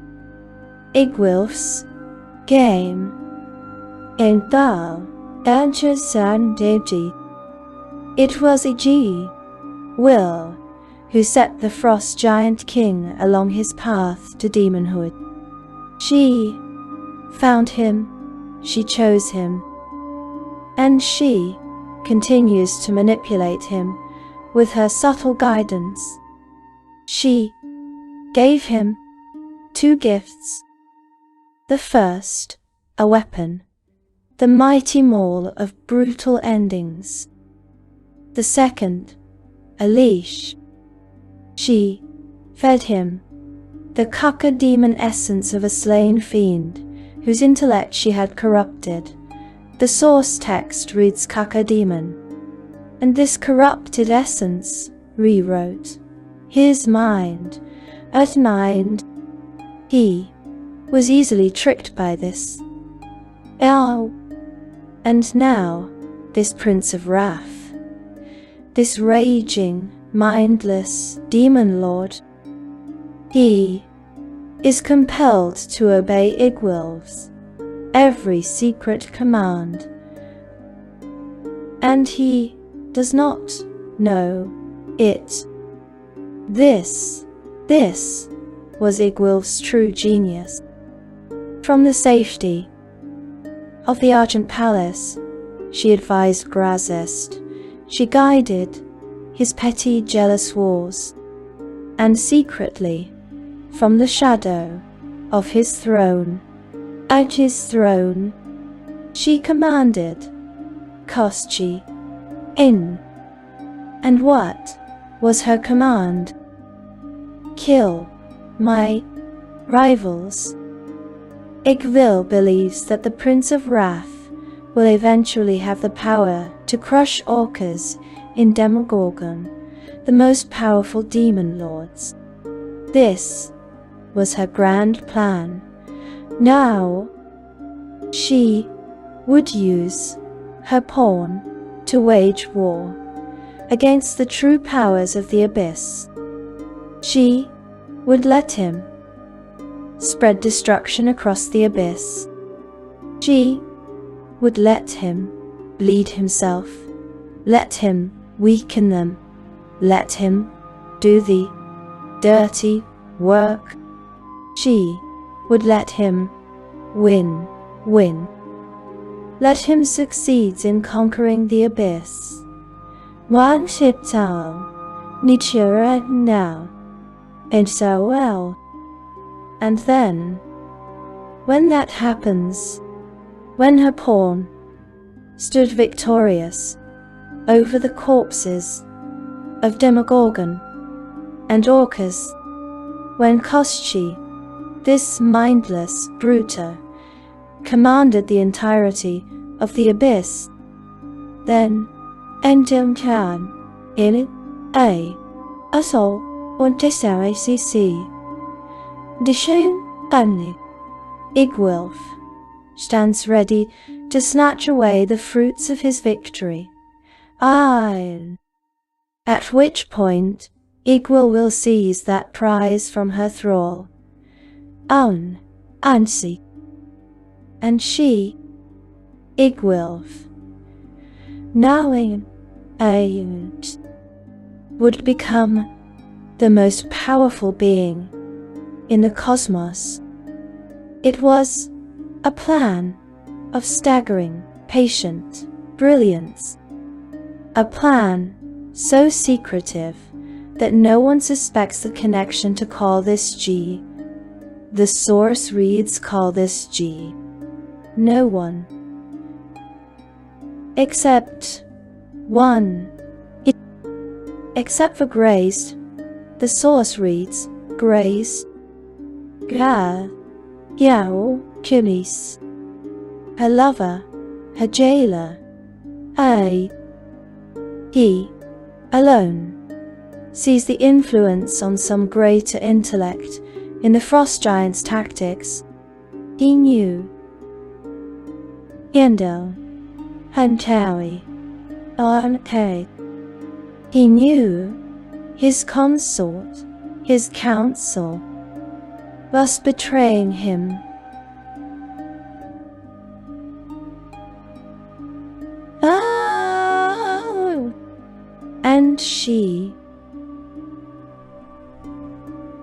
And she knew that he knew, and he knew that she knew, that he knew, that he knew.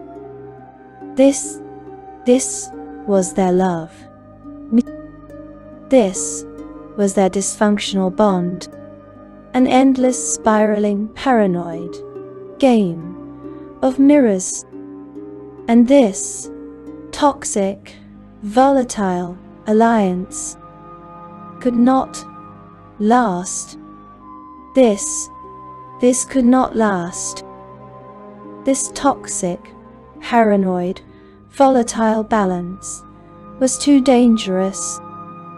The rest of the multiverse, the other powers, the other demon lords, the gods themselves, they were terrified. Onishi, Gilborg terrified. They feared that if the Dark Prince and the Mother of Witches ever truly united, if they ever, for a single moment, stopped betraying each other, they had the potential to dominate the Abyss layer. By layer, this alliance, this dysfunctional bond, had to be broken. And numerous enemies sought to drive a wedge between them. Idal Chandel, humanity. And finally, one succeeded. A new player entered the game. The lore is conflicted here. It is muddy. Two stories tell two different versions of the same name. The first story, the one from 2nd edition, is simple. It says that Igwulf was freed by a friend tyranny, a rescue. But the deeper lore, the darker lore, the lore of the abyss, it tells a different tale.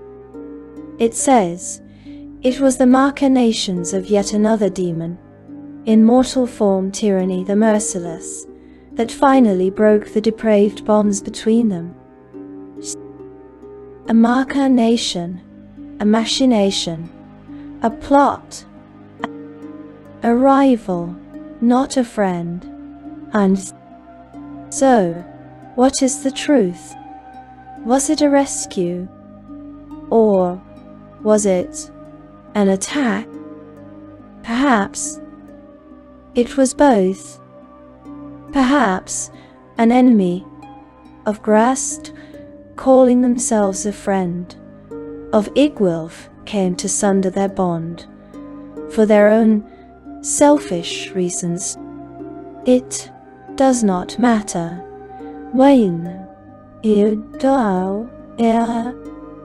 The result was the same. A wedge was driven.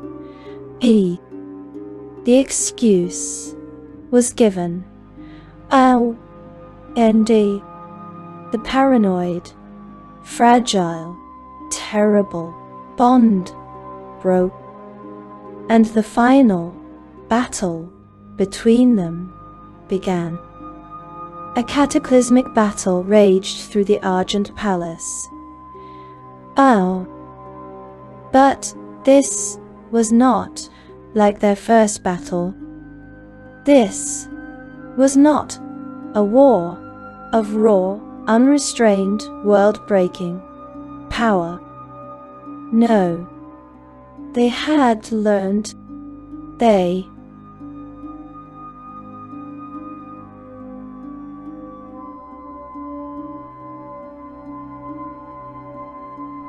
murdered counter Tasha.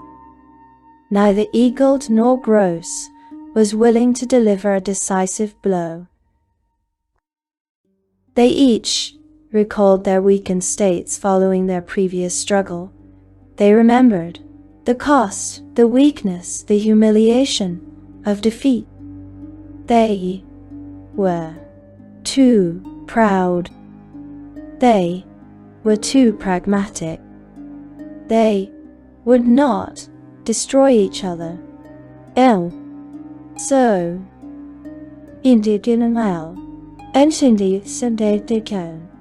so, instead, they destroyed everything around them. This was not a war. It was a tantrum. A cosmic, spiteful, vicious breakup. They each laid waste to the halls of priceless treasures.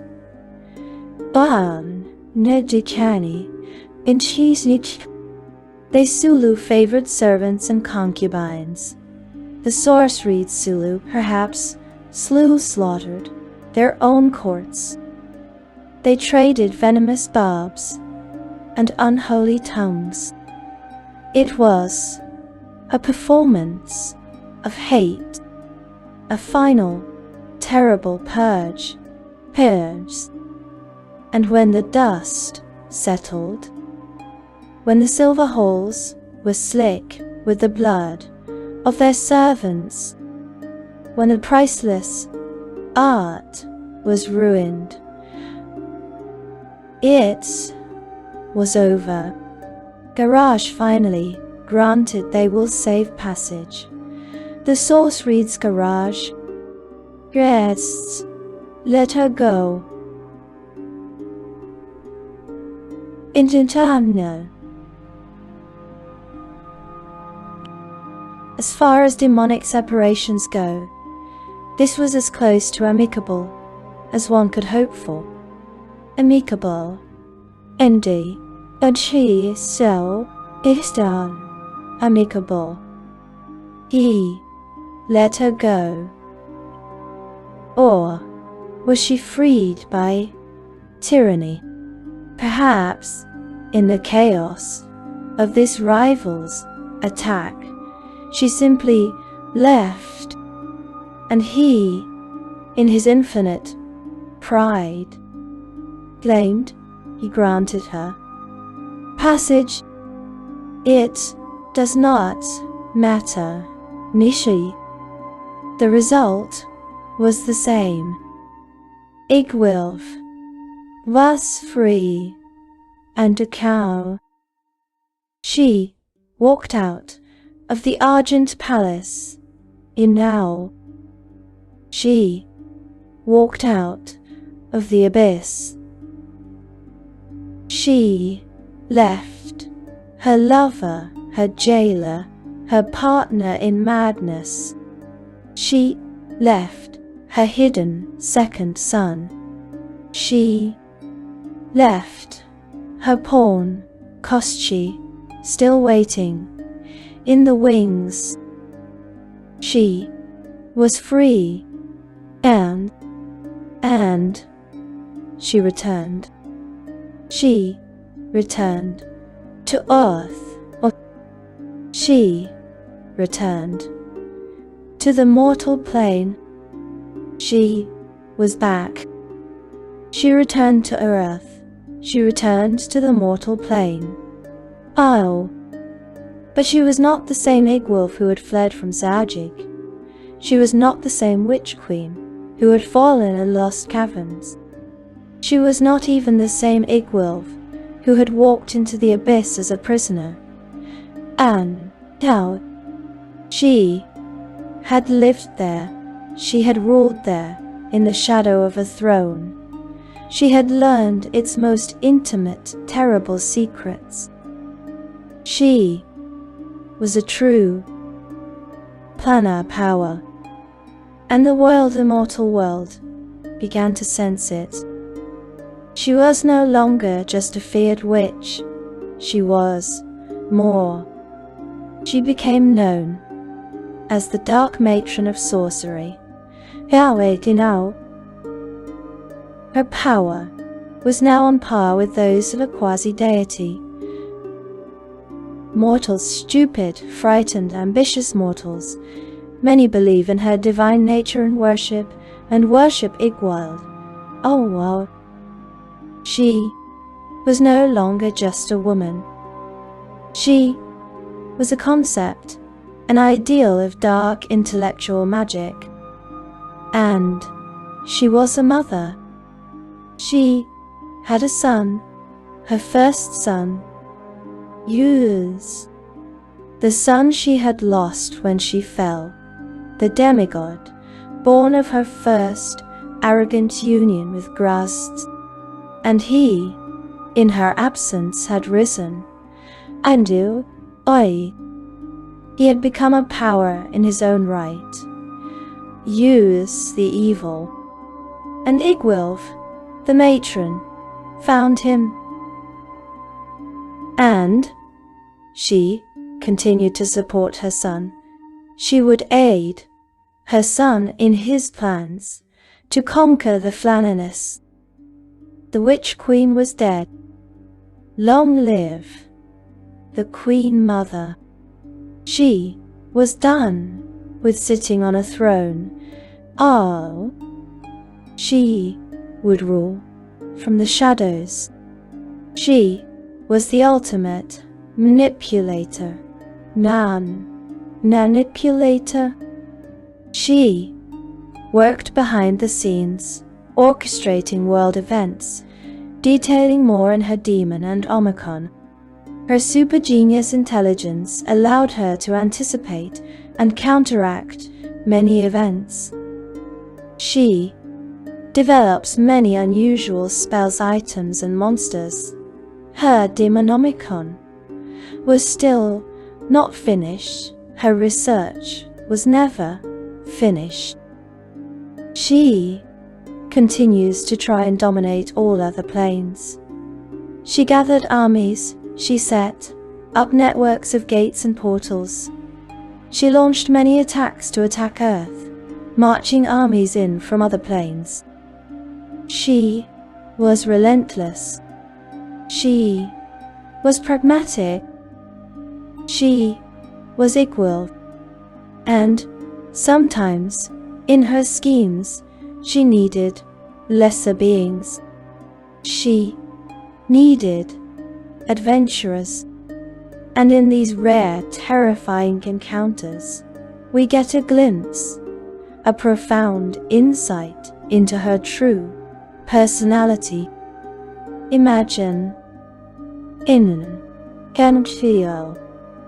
Imagine you are an adventurer. You are on a desperate quest. A quest, perhaps, that involves the abyss. A quest that involves her rivals. And you know you need her help. You find her, you journey to her stronghold, you pass her guardians, and you stand before her. Her initial attitude is unfriendly. Wow. She has no time for mortals. You are data. You are an interruption. You state your case. You plead. You bargain. And if you fail, if you bore her, if your argument is weak, she just sends them away. She doesn't kill you. That would be a waste, inefficient. But if you succeed, if you intrigue her, if you manage to charm her, Igwilf smiles, and the source describes this smile as an expression at once both seductive and terrifying. She bids you to sit. She asks you to recount in details the events that led him to this point. She listens. She is gathering data. And when you are done, she nods. And she speaks. And her voice is not a cackle. It is cold. It is clear. It is precise. You're either very brave or very foolish. In either case, I sense the capacity for greatness in each of you. She compliments you. She validates you.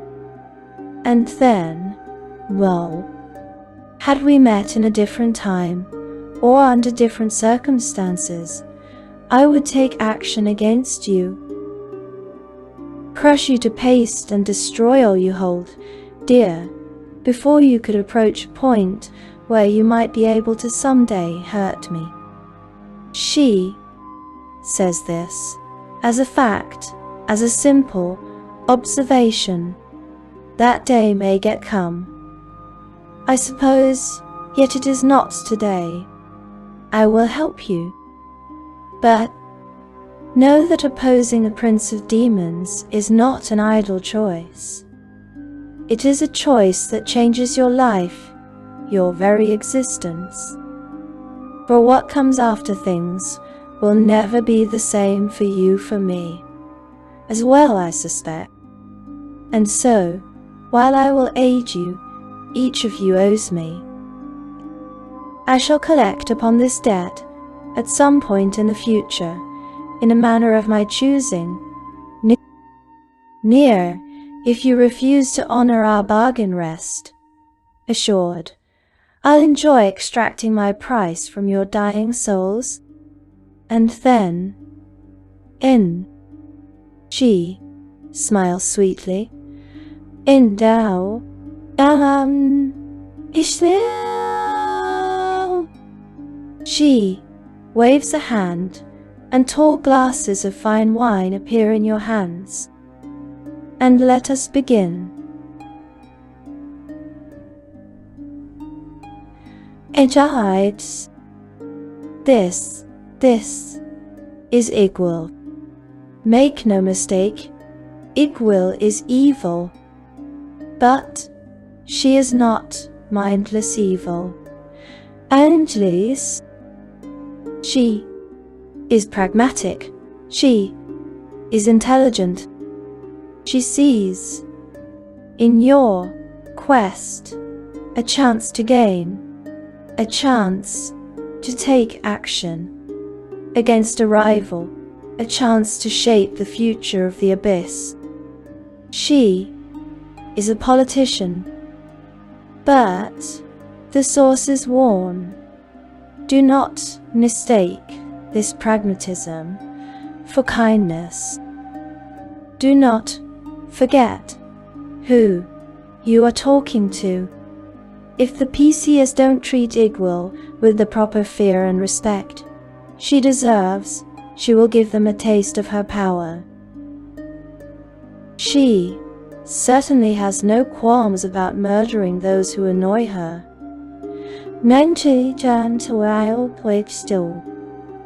This is the Igwilf the world knows. The matron, the schemer, the queen of night, the author of the Demonomicon. She is cold. She is calculating. She is evil. And this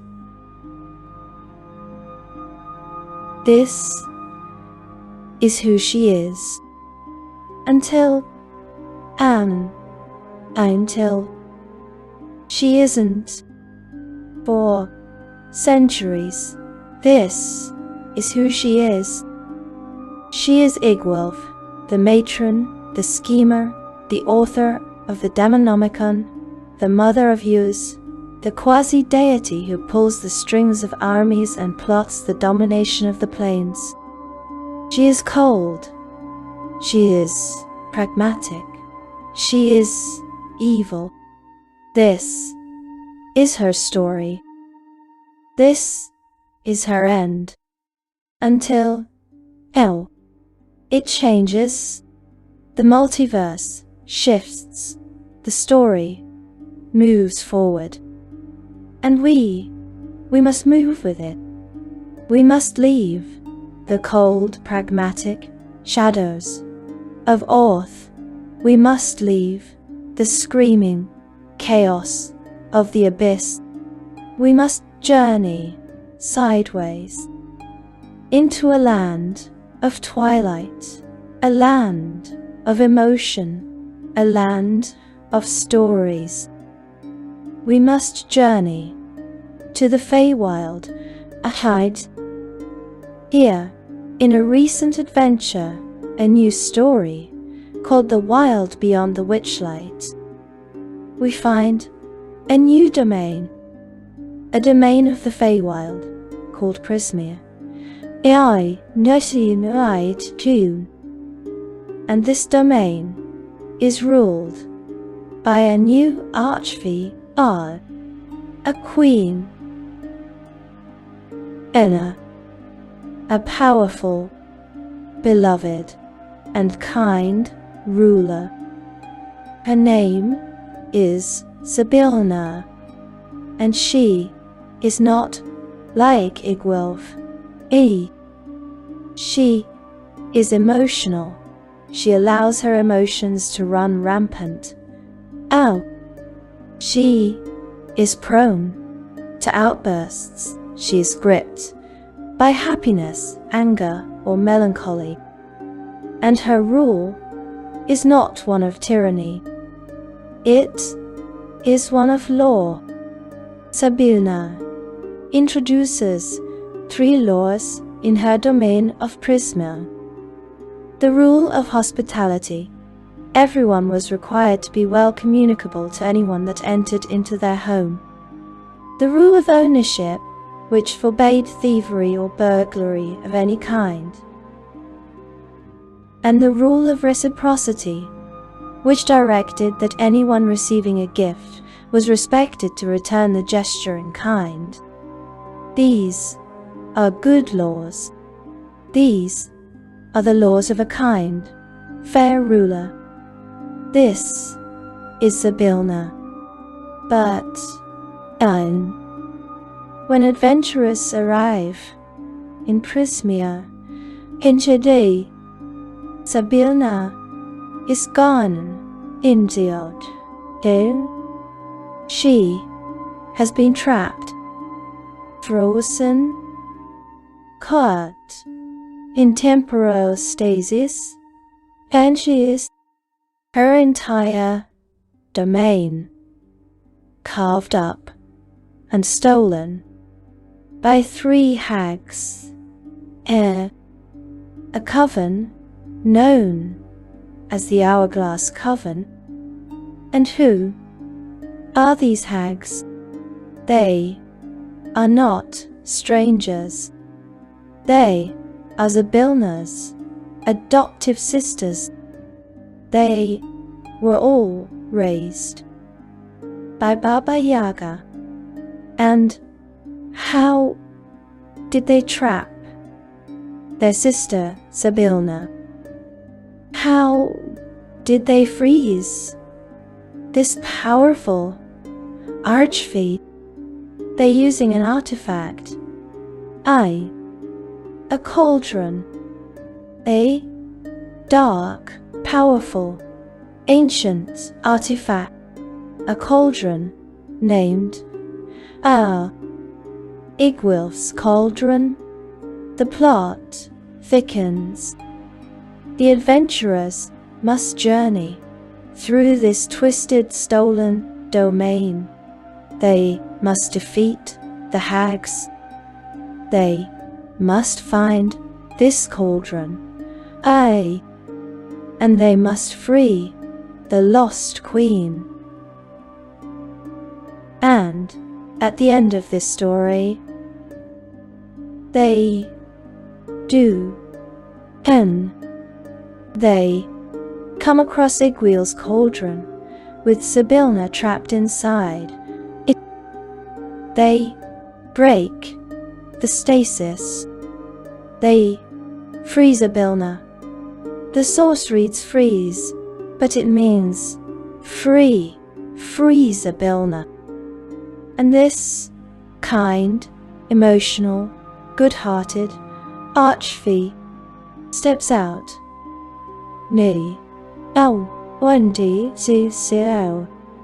And they discover the truth. They find her out to be Idwil disguised as an alter ego. Sabilna, Shindana, Enschform, Atadistorgum.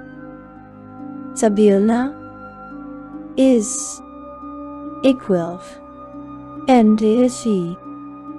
Igwilf, the Witch Queen, the Dark Matron, Saint-Tu, has retired.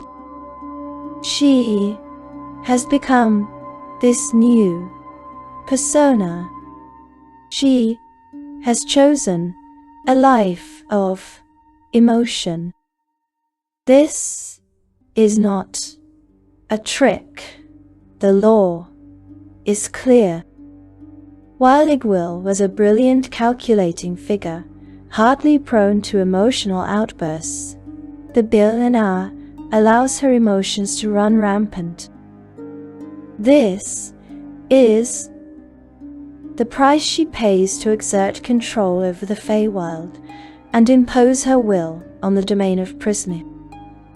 She has traded her cold, pragmatic control for emotional, passionate control.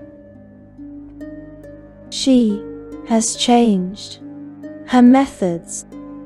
She has changed her alignment. She has become Tasha again, or perhaps something new, and she is grateful. This new Tasha, this Sabina, if the adventurers saved her, she rewards them. She does not ask for their dying souls. She does not demand a debt. No, Ishtael. She will either use a wish spell to repair the cauldron if it was destroyed, or offer the players a wish spell. Ow. She offers them a wish, the single most powerful mortal spell in existence, an extreme power of a 9th level spell. Kin. She gifts it to them. Into this is not Igwilf. In this is not the woman who murdered those who annoyed her, or is it? This is the great question, the unknowable end. Is this redemption? We have followed the path, and we saw the child, Natasha, forged in the primal chaos of Baba Yaga's hut. We saw the apprentice, Tasha, the cold, brilliant scholar who betrayed her master, Zagi.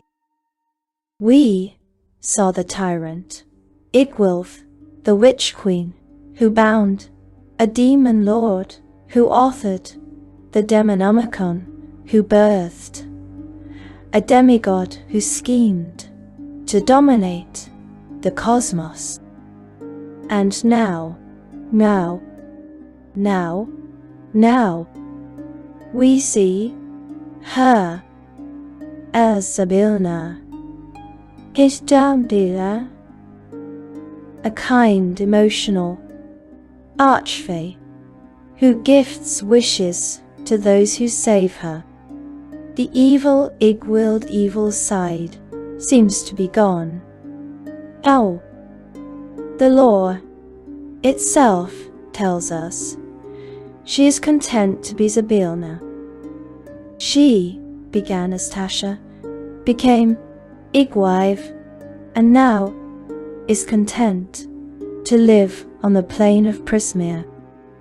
She is Tasha, the author, the witty, playful creator of Tasha's cauldron of everything. It is a redemption arc. It is a happy ending, but we are talking about Igwilf. About Igwilf. We are talking about the ultimate manipulator, the woman whose smile is at once both seductive and terrifying.